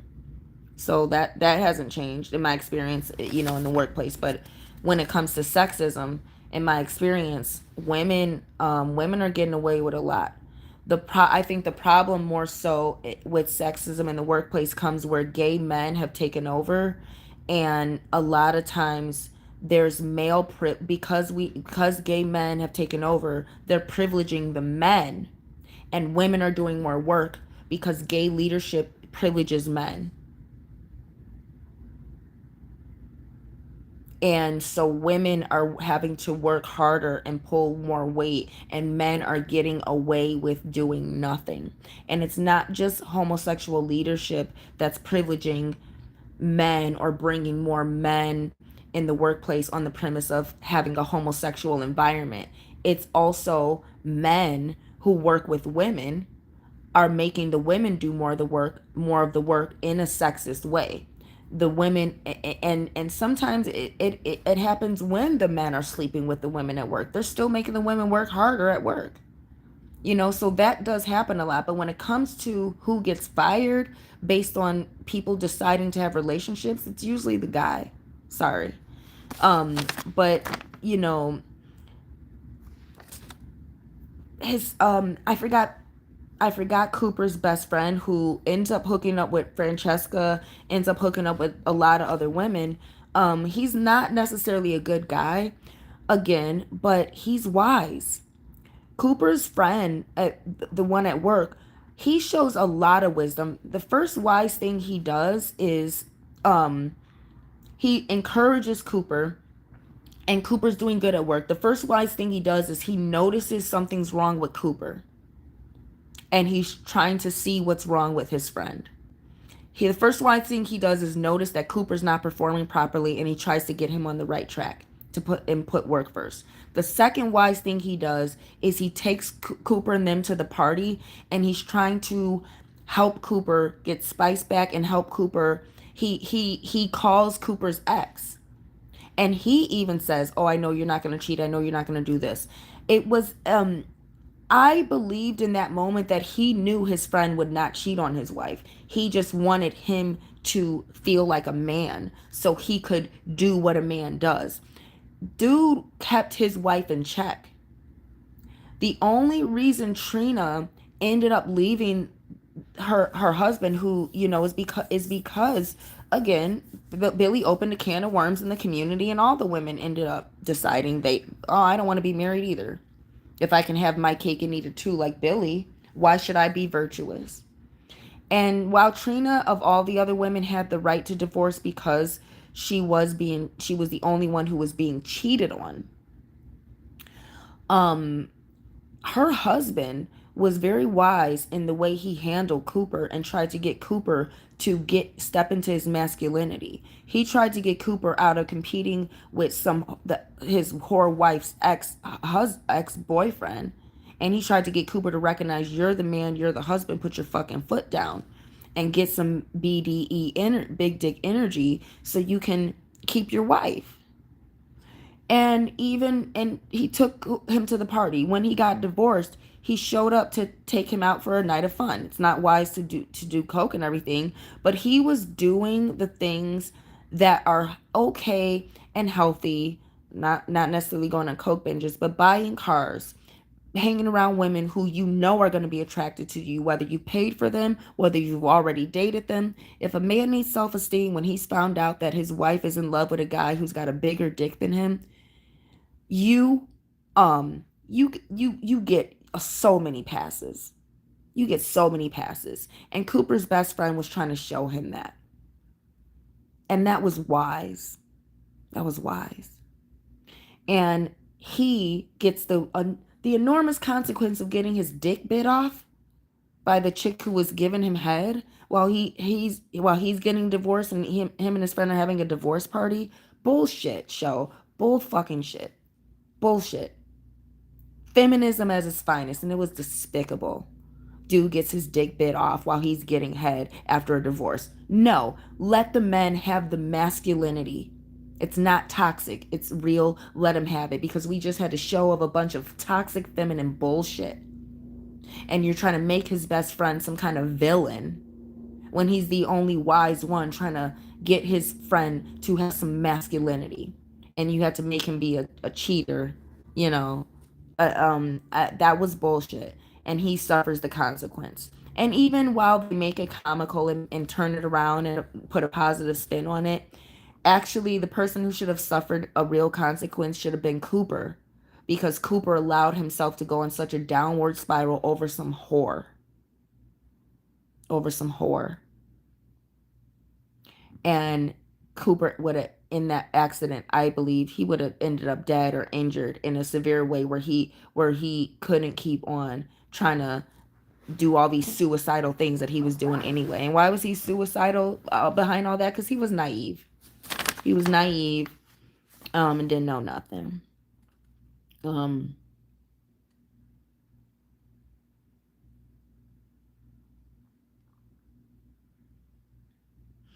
Cooper does not really get consequences other than he's got to go back to the real love of his life and the real woman he should have been with. He's got to go back to her with baggage.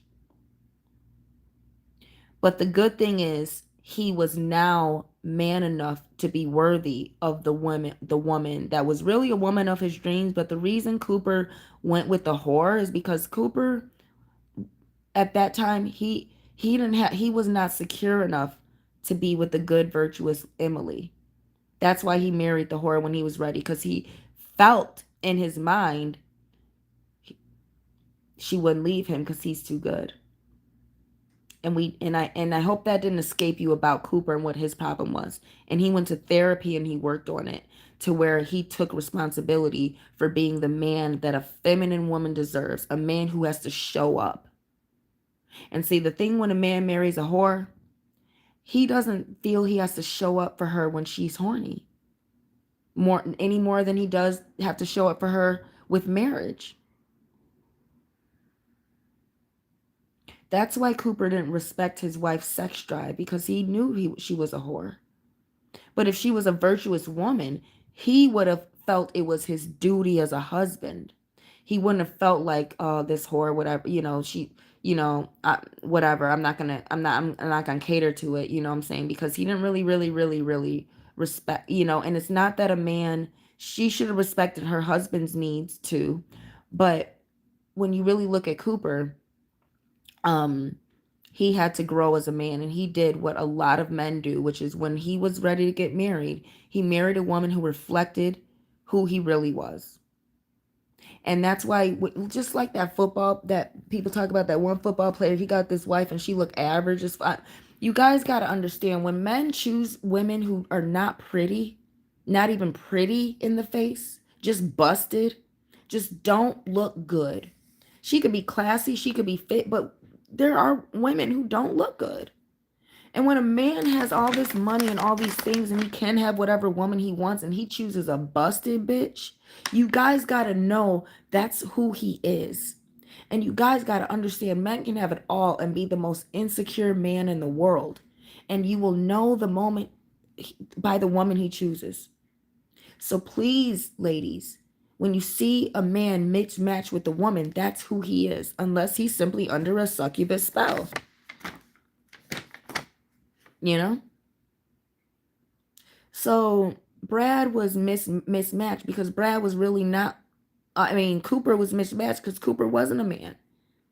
Brad, when Brad was ready to get married, he didn't go with the whore. That's what Cooper did with his dumbass. When Brad was ready to get married, he went with the finest woman on the planet that he could find of his own race and his own tax bracket. That's a masculine man. That's warrior vibes. Cooper hid behind a slut and then went back to the love of his life with two kids by a whore. He now he has to drag Emily through the mud and go back to her with children by a whore, instead of good, clean children that him and Emily could have had and raised them properly like they should have been raised, without no mental disorders, because Emily ain't no whore and she's not going to cause her son to be retarded through being a slut. So Emily's suffering the consequences. No one, Sasha Snow made the decision she needed to make to prevent her suffering any more consequences than she would have if she had to continue to let being a slut come before being happy. She wasn't demon possessed. And you know why she wasn't? Because the man in her life really loved her. And he broke the spell of her being digmatized or just slutty.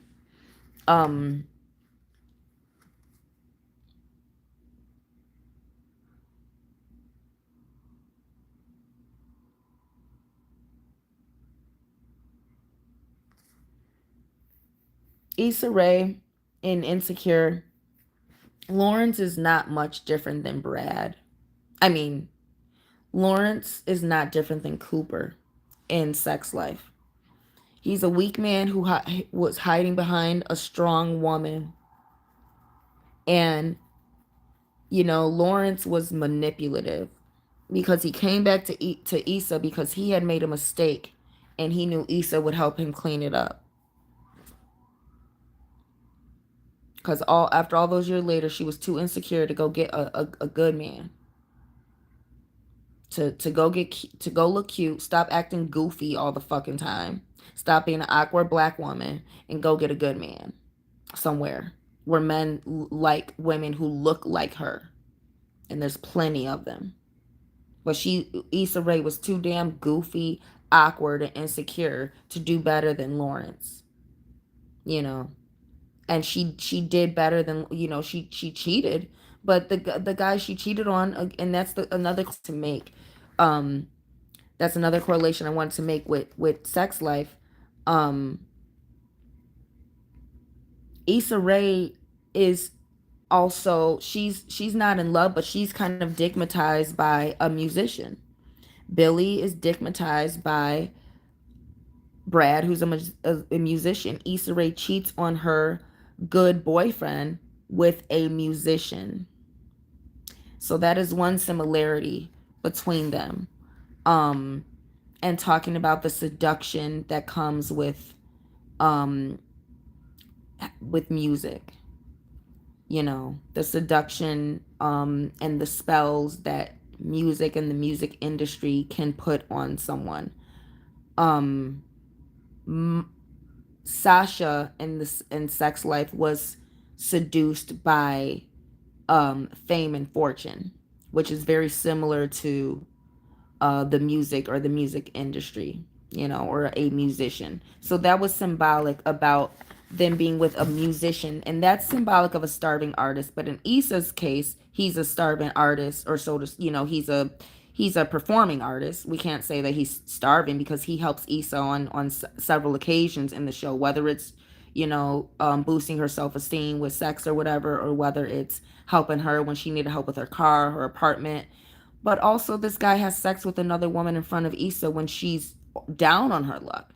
When she needs a place to stay, he's dicking some other chick down in front of her. And then goes to have sex with her the next day or whatever. And this is the only time in the show where we see Issa set a boundary with anyone.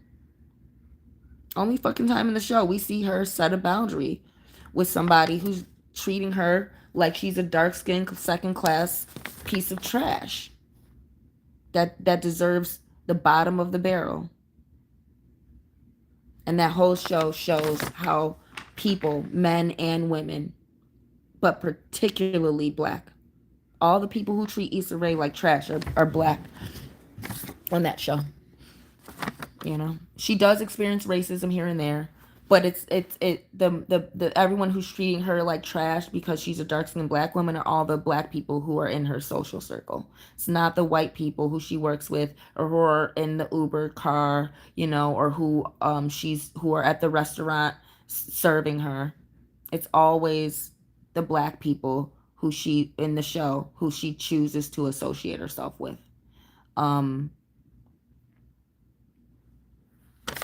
So, and again, I want to remind you that Kelly in Insecure is able to cheat on her husband without consequence. And again, I haven't seen Insecure in years, so you guys remind me if Kelly and her husband on the show ended up getting a divorce, remind me of that.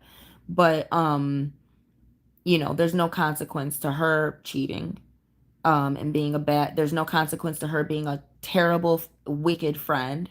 There's no consequence to her cheating on her husband. There's no consequence to the white woman energy being as wicked as it possibly fucking can.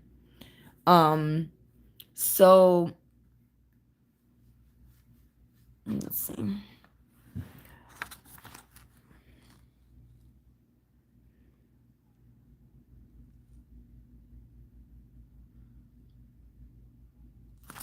So again, I wanted to remind in sex, I just have a few more notes that I probably might have already talked about, but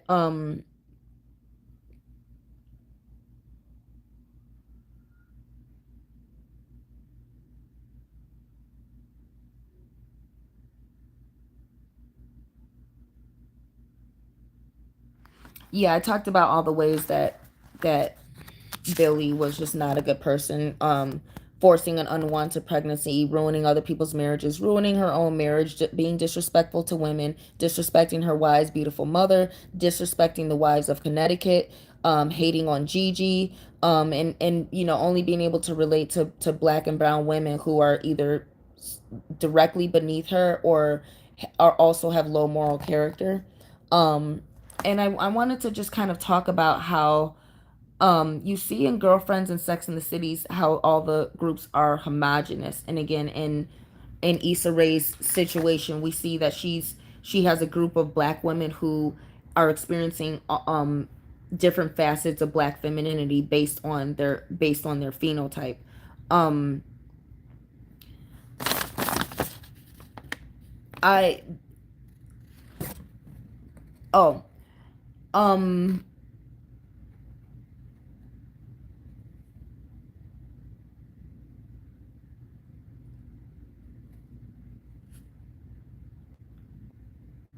the what in Sex Life, I talked about the most empowering thing was the breastfeeding and the sisterhood. And in Insecure, for me, the most empowering thing on that, one of the most empowering things that stood out, or I didn't really feel like the show really empowered black women. I think the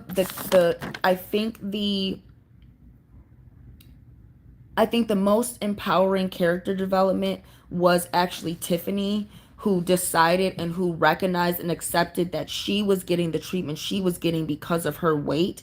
And instead of just directly changing it and losing weight, she starts a podcast. That was the same thing empowering the way the good thing that Sex Life does with Trina, who again, Trina suffers a consequence from Billy's behavior because you know I want to talk. I'll talk about Trina, but how, I want to talk about Trina as a form of women's empowerment, and in Sex in the City, Kim Cattrall represents kind of the women's empowerment. In Insecure, the character Rashida, who is the other black girl who's a bit boisterous um and ghetto in the law firm, the biggest sign of sisterhood that I saw that I really enjoyed in that show was actually when Molly gives like an olive branch out to Rashida and takes her aside, which is discreetly, which is out of love.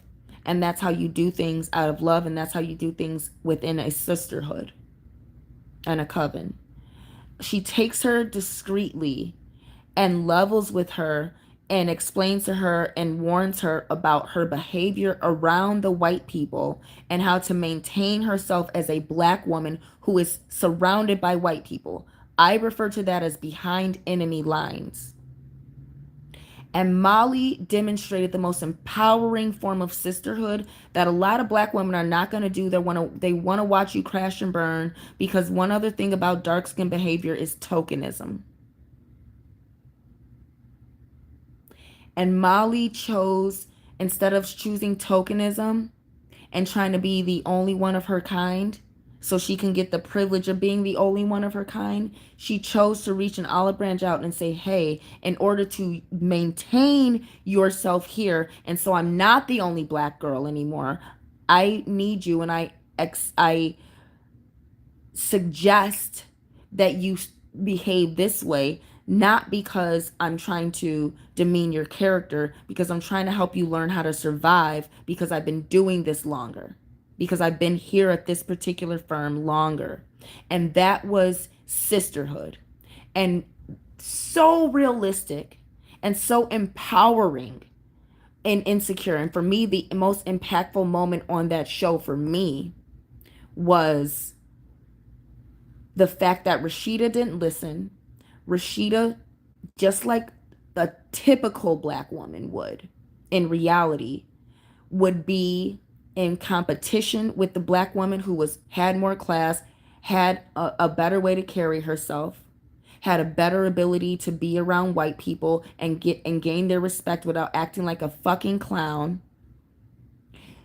The reality is other black women want to compete and challenge black women who are different than them, who are better than them, who have bettered themselves in order to be in diversity without making us look bad.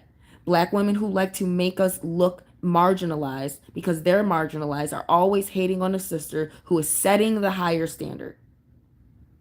And that show showed the reality that a lot of black women are not always teachable. A lot of black women are not about sisterhood. A lot of black women are ready to compete, and they're ready to take away from the black women that is actually the elder in the situation. A lot of black girls want to come in and take the crown of whatever black woman is there.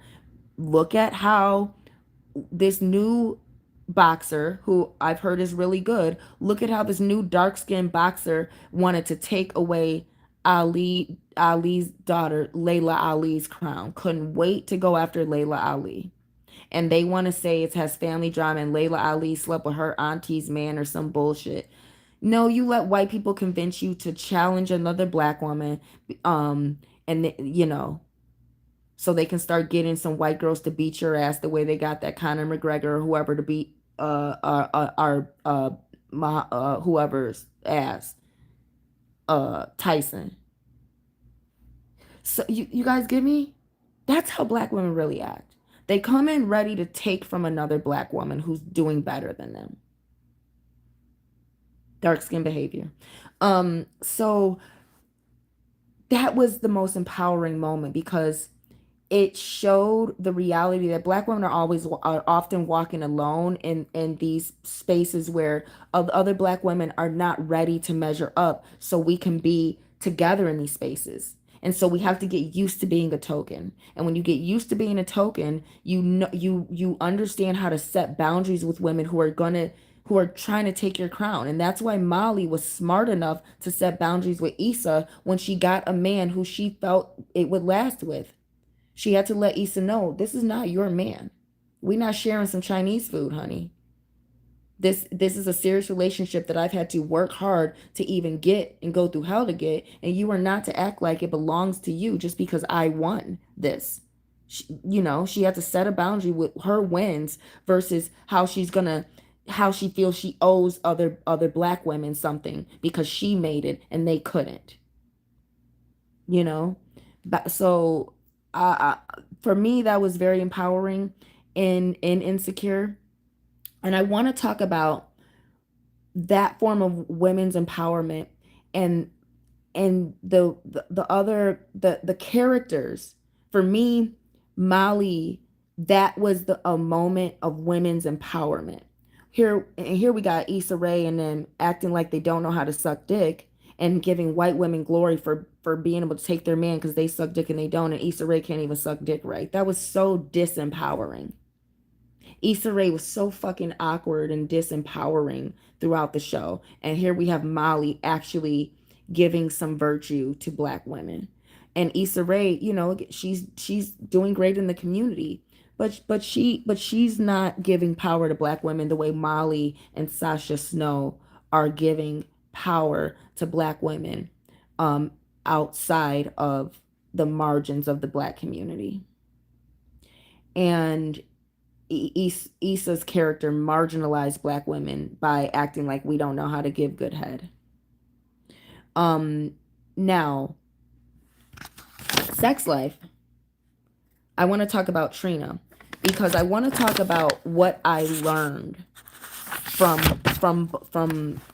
what I learned from sex life and ways. I just want to say this. I really couldn't stand Billy.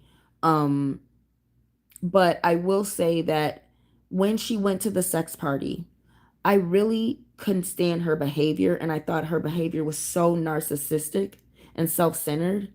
But when the show spun the Wives of Connecticut in a way where instead of them behaving like the one wife did, was it, I forgot her name, whichever, the instead of them behaving the way the one who was, she was trying to be Billy's friend, and just really just all happy and giddy, and then she kind of turned on Billy after the sex party and after all the drama and the rumor, and she basically found out what Billy did at the party. um the way the show spun it to where the one other wife came in and defended her, not Trina, but the other redhead. She was a neutral voice. And she came in at the time where they were at the world tour, that the kids thing at the school. And she stopped the other wives from kind of ganging up on her, and she's like, "Listen, Billy, you," she was trying to say it in a more calm way instead of so rudely. She's like, "You're starting to scare people."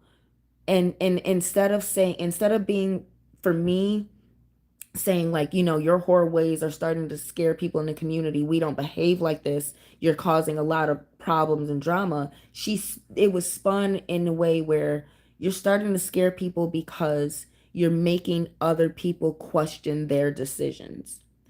And while initially did not like the lack of consequence in making Billy a hero for blowing up the spot, the show actually, it reminded me that, um the wisdom that comes with being a whore, and the naivety that comes with being protected and provided for. And at the party, Billy's husband is finally getting turned on, and she decides she doesn't want to participate. Well, he has every right to believe, okay, well, it's you just want to sleep with this other guy. You don't want to sleep with me at all, even though we're this should be turning you on too. But the way the show spun it, and when Billy's like, this feels dangerous, I really disliked her. But as the show went on, I looked back at that, and I looked back at Trina, and I looked at Billy's intuition about what what Trina was planning. Billy had that intuition, and then the moment, in the next couple moments, Trina was sucking her husband's dick. And while I wanted redemption, I had to look at the I had to look at that. For Billy was actually, in a way, she was right. She wasn't right for Brad and everything, but she was right in this. These people are so married and are always virtue signaling so much that they have to cheat on each other in front of each other's face because they have so much virtue. And what she realizes, this doesn't feel safe. And what she was trying to let her husband know that there's danger here, even though it seems like this is innocent because we're all consensual married adults and we're not cheating, which was true. And this is what I loved about showing the Connecticut wives, and how they were not cheating. They did swinging parties for them to really, that's what they do in rich upper class societies. But what they don't do is they go in public and everyone's disrespecting their marriage, like the horror was. And Billy couldn't just get with the upper class program, and that was their culture. But what I had to go look back at is Trina, and I had to look back at the show. And again, I'm a film critic. I was a film student at DePaul. I'm a film critic, so I want to really do the critique and analyze sex life and all the symbology.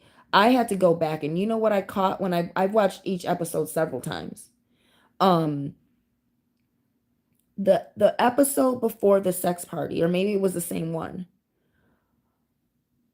Even even before that, when they're all kind of like out, when all the four when they get the babysitter and they go out to the city instead of going to the party that she thinks they're going to, she's like, oh no, the babysitters are doing it, we're gonna all go to the city tonight. When all the four housewives go to the city, and she's kind of having her breakdown at the cupcake shop that used to be a club where she slutted herself out at. sh when they're all trying to comfort her, I didn't catch Trina gave a look. And at first I felt, oh yeah, she's wise. She knows this. Maybe she's cheating on her husband. But no, that look that Trina gave when Billy was first trying to confess to the housewives and having the breakdown in front of the housewives in the cupcake shop, that look that Trina gave was, ah, she's not happy. I see an opening to take her husband. And that was what Trina was thinking. She wasn't thinking, yeah, I can relate to you. Maybe she was thinking about, definitely thinking about bringing them to the swinger party because she was talking about her sexual frustration and not being happy. But Trina had been eyeing Cooper. And why? Because her husband, because obviously Trina's husband was cheating on her, and that's what's going to happen when your husband's not satisfying you, you're going to look elsewhere, you know? And, but I think that Trina had already felt like, okay, I have an opening to get with Cooper. And she was excited to invite them to the party because she wanted her chance with Cooper. And that's why she was eager to suck his dick. And instead of me being so uh I was so eager to see Billy either to see Cooper either, really and to see them really figure out a way to work their sex life out. I was so eager to see that or to see a real consequence for Billy that I did not look at that wisdom that she had in that moment to where she's like, everyone's looking at us. This feels dangerous. Well, the reason everyone was looking at them is because they were attractive. And she recognized that this is not just innocent like it seems. These people have probably been lusting after us and they want us to be involved in this because they are fantasizing in an unhealthy way. This is not something that we need to bring into the marriage. She had enough sex to understand sex and fantasy. And Brad Cooper was excited to be at the sex party because it was new to him and he felt desired again. He felt aroused, but he also could not sense danger. And Billy was right to say this is dangerous because there are people there with bad intentions. And while Trina didn't have bad intentions, she had intentions that were not for just for Billy's benefit. She had intentions that were solely about her benefit, not the benefit of the group. And the other danger was that her husband had intentions toward Billy, Trina's husband. And Brad stopped that because Brad loved his wife. He was obsessed with his wife in an unhealthy way. And so he protected his wife, and Trina immediately got mad, not because Brad protected his wife, but because she realized her husband never protected her from another man because he was eager to be with other women. And she in that moment realized her husband never loved her. And then that's when Trina, started to realize um this that's when only she started to recognize that just because we're a swinger party doesn't mean this is the remedy to a actually cheating husband. And again, psychologically, as a certified, a PhD psychologist, Billy was able to recognize the dangers in the group sex parties and making that regular in the marriage, and allowing other people into that marriage in that way. Because even Billy, even though she was fantasizing about Brad, she had not slept with him, even when she had the opportunity to. She still was not really ready to play on that fantasy, as horny as she had was the whole first season. Um, and so I learned, and I kind of more so remembered, but I learned that um the about that naivety of the suburban culture and all that virtue signaling leads to like a pimple bursting. It just leads to this eruption of sexual debauchery because of all that virtue signaling. And the whore who's been spent and ran through was able to recognize and have the intuition that this is dangerous, as opposed to people who are trying to virtue signal so much that they're cheating and trying to and calling it something else. And um and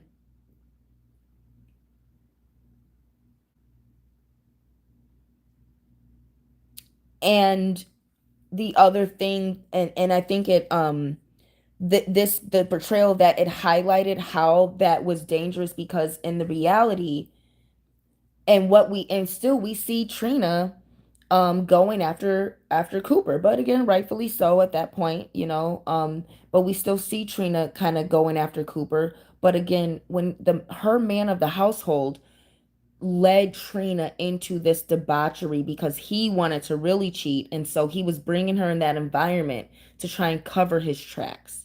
And Trina was manipulated by her husband into cheating and being part of this sex thing, because her husband wanted to disguise the fact that he literally was cheating, and she was manipulated into being a swinger.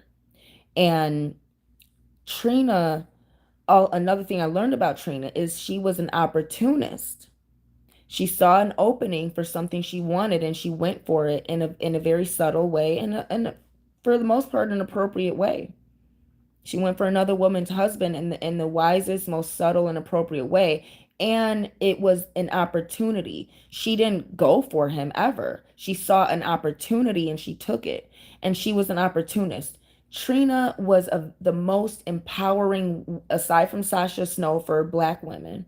Trina was very empowering because she left her husband, and before she left her husband, she was looking for jobs, and she took in her stride the reality that she was a little washed up to get into the new workplace. And you know what but she ended up taking her own slutty behavior, and she turned it into a respectable career. She didn't stop when her husband cheated on her. She didn't stop when the interviewer told her she was too old. She didn't stop when Billy blew up her whole swinging party. She kept going, and she found the perfect position for her, which was a making money teaching women to empower themselves through sexual activity. Virtuous, empowering, created financial stability to allow her to divorce her husband. She was the female empowerment on that show. She was the redemption on that show. She was the wise woman who ended up in the realistic position and overcame male sexism. She was the one who won on that show, because Billy's story is not realistic. And so for aside from Sasha Snow being empowering Black women specifically, Trina was the female empowerment on that show. And I want to relate, and I think um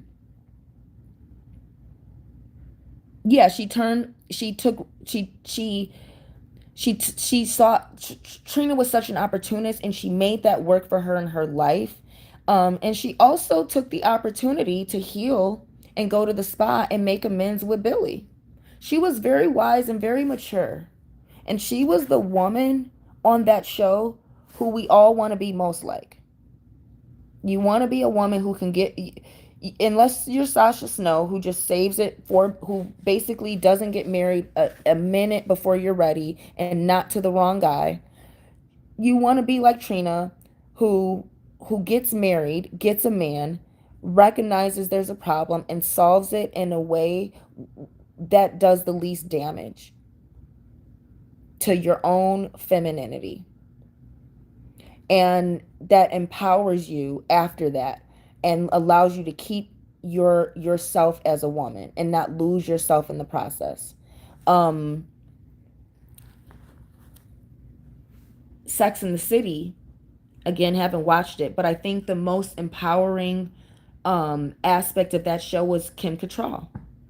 I think for the time Sex in the City came out, what was it? At least 20 years ago. I don't know, but I'm pretty sure it was at least 20 years ago, if I bother to count. Um, I think the time that the show came out and Kim Cattrall's character, I think, was probably the most empowering. I didn't follow the whole thing, but she was sexy. She was you want to be like her. You want to be smart, you want to be sexy, and she was empowered in real oh yeah, I'm saying this about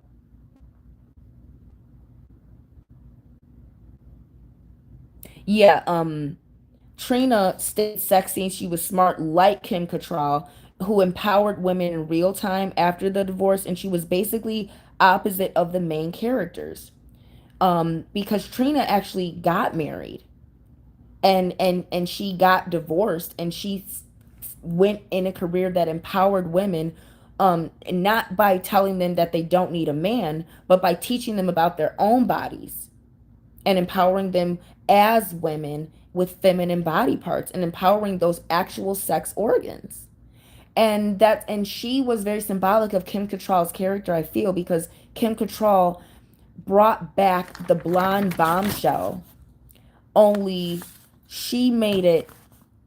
I think she was a modern version of the blonde bombshell, and blondes have more fun, but she did it a little better than Pamela and better than Paris. Pamela Anderson was great on Baywatch for making blonde being a blonde sex symbol, and I thought that was empowering for femininity and the way Pamela Anderson did it. Um and Paris Hilton, the blonde thing, she Paris Hilton had a very innocent rich girl blonde, unapologetic white privilege, blonde empowerment that I think really needs to be examined more, because it was hated on a little bit, and Kim Kardashian was a complete whore and was excused, while people love to hate Paris Hilton because she represents white wealth. But Paris Hilton is also a blonde empowerment for women.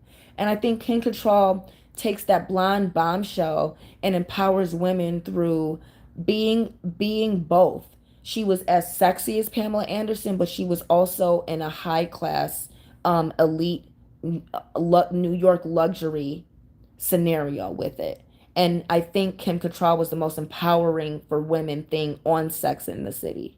Um, in terms of using sex to empower the feminine, instead of letting it control you, or making it a bad thing that a woman chooses to remain independent until, because she herself is so powerful, she's not going to let men who can't really measure up or really genuinely make her life better ruin her magnificence, ruin her public persona, ruin her freedom. And that at that time was very empowering, particularly for white women who were still heavily reliant on getting married, to achieve womanhood. And so now that the feminist agenda is more in full effect, and I think Sex and the City maybe had some stuff to do with that. I think that those were the things that I learned and liked and was most empowered from all of those shows. The last thing I want to mention was the symbology of in Sex and the City. I understand the underlying theme that is very symbolic, which is the main character, Carrie, her obsession with high heels. And so her connection and her obsession with high heels is is a symbol of her obsession with elevating herself as a woman. And it's also symbolic of choosing to elevate herself as a woman by making herself vulnerable in the presence of men and making herself vulnerable. And so she has this obsession with high heels, but she's not wearing them nearly, and they're instead of having a crown of dignity, she puts all her merit in her heels and her feet. And it's symbolic of high heels. You can't run. So you can't, she couldn't run away from big. You're in a vulnerable position. You're put on a pedestal for performing femininity, but they're not practical. um and they affect a woman's real posture in real life if you wear them too much. And she was obsessed. So she was obsessed with putting herself on a pedestal that actually made her weak, and she was performing femininity, but she really could not. She lost her power by elevating the part of femininity that men could manipulate and use. And so all of her other friends, Miranda was powerful because Miranda had boundaries. Her dark-haired friend was powerful because she had dignity and virtue. Kim Cattrall was powerful because she was an independent woman, who was not to be marginalized by society. Carrie had none of those attributes at all. She was the weak woman. She was weak. And she was a bit wicked. And because she allowed a evil man, she allowed a no good man to inject her with his narcissism, and thus she took on that character because she was an empty vessel, and she was obsessed with the venom that was injected in her, and she took on that character of venom, of narcissism. And that's what those high heels are symbolic of. They're symbolic of her not really, of her needing something external to elevate her. And they were symbolic of her need to elevate herself from where she really was, and looking at a man as the way for her to climb in society, looking to men for identity. Um, while you may look at high heels as a way that women are powerful, um, high heels, the origin of it was to be worn by men. So she's looking to be held, and I'm not taking away from what high heels do, but as a model, you got to understand the representation of high heels and stilts, and being put on a pedestal as a woman. You're objectifying yourself. You're becoming an object for other people to look up to, an ideal representation for women, but you're becoming objectified. And she was elevating the aspect of her that was empty enough to be objectified by men, but not that the aspect of high heels to where a woman where you're performing stunts like the gay men who dress in drag and do the drag shows, the stunts that those men do in high heels, you don't see women doing. And when a woman is in high heels, she's signaling that she's in a very vulnerable position and that she requires the help of a man. That's what wearing high heels symbolizes.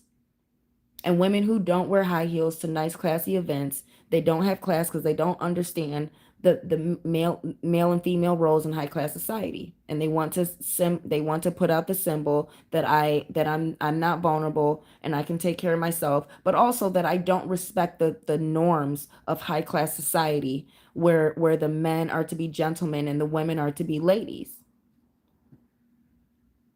And so what Carrie's obsession with high heels was also her obsession with with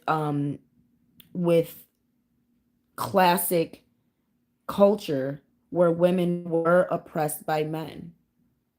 Her obsession with being beneath a man. Her obsession with being taken care of by a man. And actually none of her friends relied on a man to give them identity as a woman. They all were secure enough within themselves to have some level of boundaries with what they would allow in their life before they changed. Carrie had no boundaries with what she would do for that man. And that is very much how Billy is portrayed in Sex Life. Demon possessed, completely obsessed, under the spell of a vampire incubus, and absolutely zero boundaries with what you will allow a man to do and what you will do uh, for a man. So, just kind of trying to read through all these things.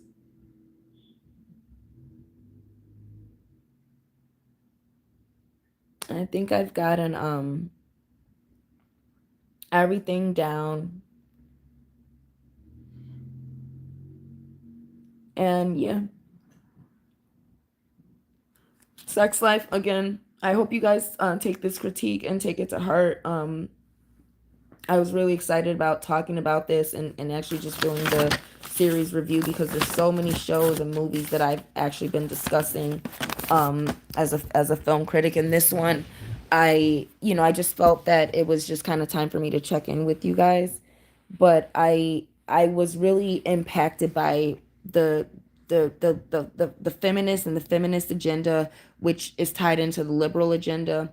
And the real reason I wanted to critique Sex Life is because I really, really want to make it so important that women understand um, feminism is not your friend.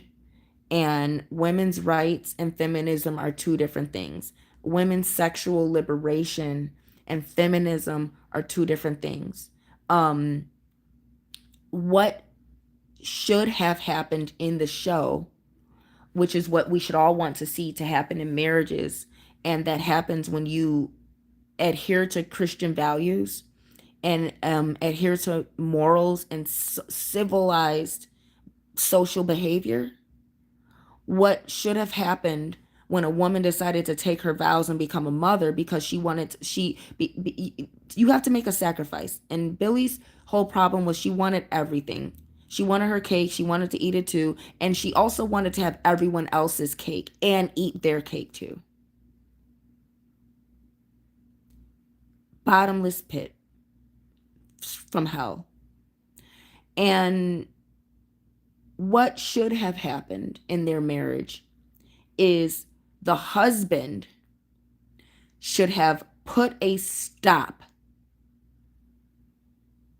to her behavior and demanded that they went to counseling. It is the man's job to take control of his house. And when a man does not take control and put his foot down and take control of his wife, that's what will happen. Especially if you marry a woman who is already masculine and unruly and disrespectful and envious, and and does not respect other women and does not respect herself. And what should have happened in that marriage is that man should have done everything to control his wife first and foremost, and then got in counseling and he should have figured out a way to um make them stay together. He did a lot, and the adventure and stuff that was working, he shouldn't have stopped trying, but he should have gotten other people involved as a man. He should have got his pastor involved. He should have got his best friend involved, and he did. And they did that. And after the sex party didn't work, and after Billy did what she did, there should have been severe consequences to that. At that point, you get divorced. But what should have happened is Cooper should have recognized that he is not attracted to his wife anymore, and he should have gotten counseling for that instead of giving her bad, lazy sex because he didn't know how to solve the problem. He should have gotten other people involved that he trusted.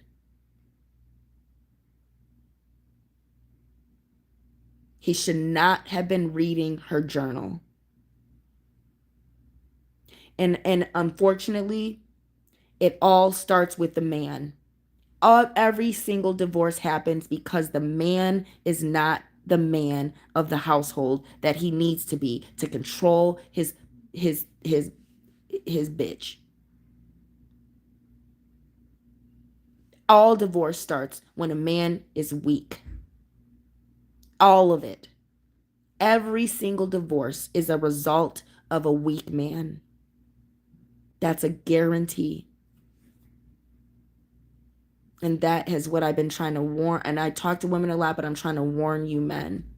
You guys are weak. And I know it because I can look at the women that you sleep with, the women you holler at, and the women you marry, and they have no beauty at all. And that lets me know what type of man you are. You have forfeited your masculinity because you don't marry beautiful women. And so, aside from her fulfilling her vows and deciding I'm horny, I've got all this going on, what should have happened again if she was smart and didn't have such a thirst for drama and wasn't catering to this feminist agenda and narrative? What she should have done was let her neighbor, or let the lady who was so eager to be her friend, who wasn't some black girl sleeping with her ex, still acting like a slut, but the neighbor who was married and still married and not obsessed with sex because she was obsessed with being a good mother. You know what I mean? She should have let her help her. She should have decided to change and said, I'm a different person now because I chose to have 2 children. And I knew that came with sacrificing my exes. And that's a decision I made. And now that my children are involved, I should want to put them before my need for drama. Because she didn't need the sex. She wanted drama. She wanted to blow something up. Like people who are fire starters and people who are insatiable do. She needed to make something explode. She didn't need the sex and the orgasm. She just wanted to make something blow up. And her marriage was the closest thing she could do. You gotta understand that. And when men do not understand, when men, I'm not gonna act like men are dumb. You guys can act like men are dumb and like they don't know how to dick a woman down, like they don't know that a woman likes all the things in sex life, that a woman likes excitement. Men who act like they don't know that, they're really trying to control a woman's desires. And Brad was not trying to control his wife's desires. They were not evenly yoked. She was a whore and he was a good man. They weren't evenly yoked. She was completely the problem in that marriage, but it failed because Cooper refused to put his foot down. The marriage, she was the problem, but Cooper refused to be the solution, and that's why it failed. And the problem with Cooper is he did not he didn't make a consequence for her behavior. When the first time he left and she actually felt the sting of what might happen when she tried to cheat on him and then came back home and realized she could lose it all, that was when he should have divorced her. When she went to that man's house to sleep with him. That's when Cooper should have divorced her, because that would have been a consequence to let her know you cannot do whatever you want, and you will also not continue to damage my children. And Cooper was still too weak because he was too naive to have ever experienced heartbreak, because he was too weak to stay with Emily, the woman who would have broken his heart, when he was not ready to get married. And Cooper was not ready to get married when he chose to marry a slut. That was the first sign that he really wasn't ready to get married. When he chose to marry a slut instead of a woman who was a wife before she got married.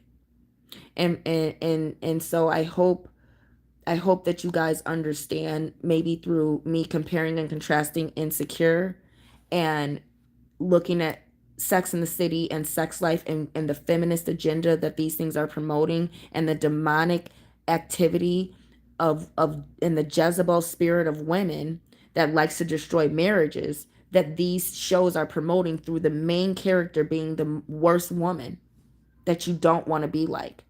And again, Sex and the City, from what I understand, Kim Cattrall, and she ends up with Big, and the marriage is a disaster, and then he dies and leaves her nothing. And that's a real consequence for choosing to be a whore the rest of your life instead of choosing to do better. Okay. But you don't get the reward of being with the bad boy who broke your heart, did all these things, married another woman, had a baby with another woman of his caliber when he was ready to, after he slutted you out for 10 years. You don't get the reward of him leaving his beautiful wife just to make you feel like you are better than a woman who's clearly better than you. That's not real. And even Sarah, the actress who played Billy, she even came out and spoke against the show in the second season, which contributed to it getting canceled. Because I hope you women are not that dumb. And it was a fantasy for Sasha Snow, and a fantasy for black women. It was it was it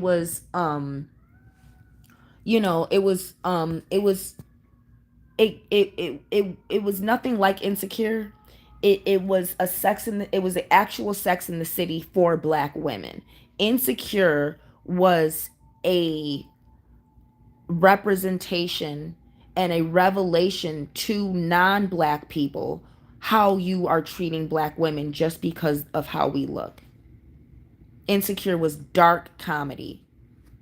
And it took me years to even muster up the energy to watch it, because I knew I would be triggered by my own experiences so much that I was not ready to watch it until years after it came out, because I didn't want to be triggered by my own terrible experiences with black men by that show. And I wasn't triggered by the time I watched it, but it was a great depiction of a realistically what black women go through, not because we're bad women, just because we're black and we're not white. And it was painful to watch, but at least it was realistic. And I don't ever want you to think that your kid's not going to get kidnapped or molested if you leave them with a dude you've been fucking for only 6 months. Who just I don't want you to think it's okay to let somebody you've been fucking for 6 months meet your child. That's absurd. Any parents don't do that. Anyone who's ever dated a baby mama or a baby daddy knows that is absurd. Absurd. You don't get the reward of getting with a guy after he marries a beautiful woman of his own race and his own caliber, who's also rich, and decides to start his legacy with that after you don't get the reward of that. Ask Rihanna.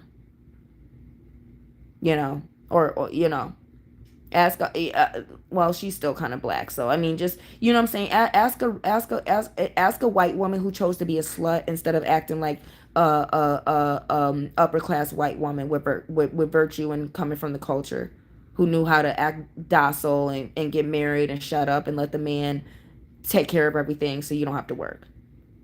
Ask the women who chose to go get dicked down by black guys and go, and what I'm saying, not the ones who did satanic witchcraft so they can marry the fine black guy when they look like Miss Piggy in the suburbs. Ask the women who chose to date the black guys before they got married. Ask the ones who chose to sleep around and suck dick when they were in high school and got the reputation the way the mother did. You know what I'm saying? Ask because the mother was white. She ended up with a Jewish dude. She ended up with someone who would deal with her reputation, or someone who just didn't know nothing about it, maybe. But you know ask these white women who choose to behave like poor white trash, or choose to behave like ghetto black women. Ask them, do they end up married to the rich guy, or do they end up slutted out with mixed babies? on EBT or whatever. Oh, never mind, that's over with. But you know what I'm saying? Like, be so for real right now. When white women choose to act like trash, or when they actually are, that's what you end up with. You end up in a garbage can.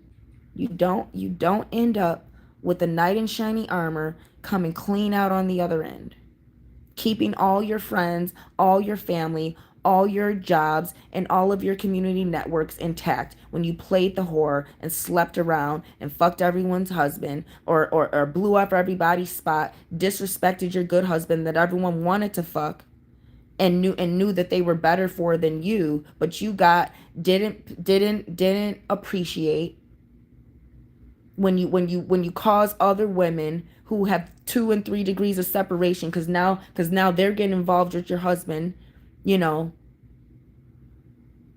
when you're causing children to suffer and have developmental disorders. The real life consequence is having an autistic child, is having children who don't speak, children who act retarded or end up retarded somehow, having a child who can't get right, who ends up on drugs and alcohol when they're 20, who's in and out of jail, causing you all types of problems. That's the real consequence to that slutty fucking behavior, and not respecting your white husbands who take you out of the workforce and just want you to be virtuous and just want you to act like a fucking good ass white woman. You don't get a reward for acting like black trash or white trash, especially when you are upper class white. You only get a reward for adhering to that culture and having dignity at all. That's how you win. You win by being like Emily and waiting and being patient and waiting your turn and waiting till people measure up and meet your standards and meet your demands, and not settling, and respecting marriage by how you behave while you're single. Gee, that's a biblical concept, isn't it? You know, and that's how you really, really, really get ahead. And I need you all to remember, being single and having your own and being independent is not so you can go start a campaign against men. It's not so you can start a campaign and act like being single is better than being married. It's so you can say no to bad, abusive men who are not good for you. It's so you can leave an abusive relationship. It is not for you to take a man in who has less than you. It's not for you to start campaigns against marriage, against the sanctity of it. It's not for you to start campaigns and act like it's better to be single than to be married. It's so you don't end up in the wrong marriage that's going to end up divorced, or end up in you being abused, or end up in your children being abused. It's so you can the reason Sasha's grandmother in Sex Life was so adamant about her not getting married until she got that PhD was because she knew good and well you actually literally have all your life to get married and have kids. You got all your life to do it. So why waste the best years of your life when you're developing, which are called your 30s? Sorry. Some of you guys have nothing better to do but have kids and get ugly and get fat in your 20s. No goals. When you literally have your whole entire life to fall in love, get married, and start a family. Why not wait till you're actually rich, actually wealthy, or actually ready? And being single and I mean having your career as a woman. It is so you can be selective with men. All right? It is not for feminism. It's not for feminism. All right? So I hope this helps. I hope both men and women watch this eventually. It's Saturday. in the afternoon, so this probably wasn't the best time to try and get people. Everyone's probably out celebrating Halloween or something. But I hope you guys watch this and contribute to it. And please not only listen, learn, like, subscribe, follow me on IG, but please ask questions in the comments and ask questions about anything. Challenge me, show me that you guys actually know something about like witchcraft and African spirituality by feeding me the topics that you want me to talk about. Because if you don't do that, you're gonna get me rambling about what is interesting to me, or you're gonna get me delivering spiritual messages from what the ancestors feel they need you to know. But I would also like to talk about things that are actually interesting to my audience. All right, peace and love.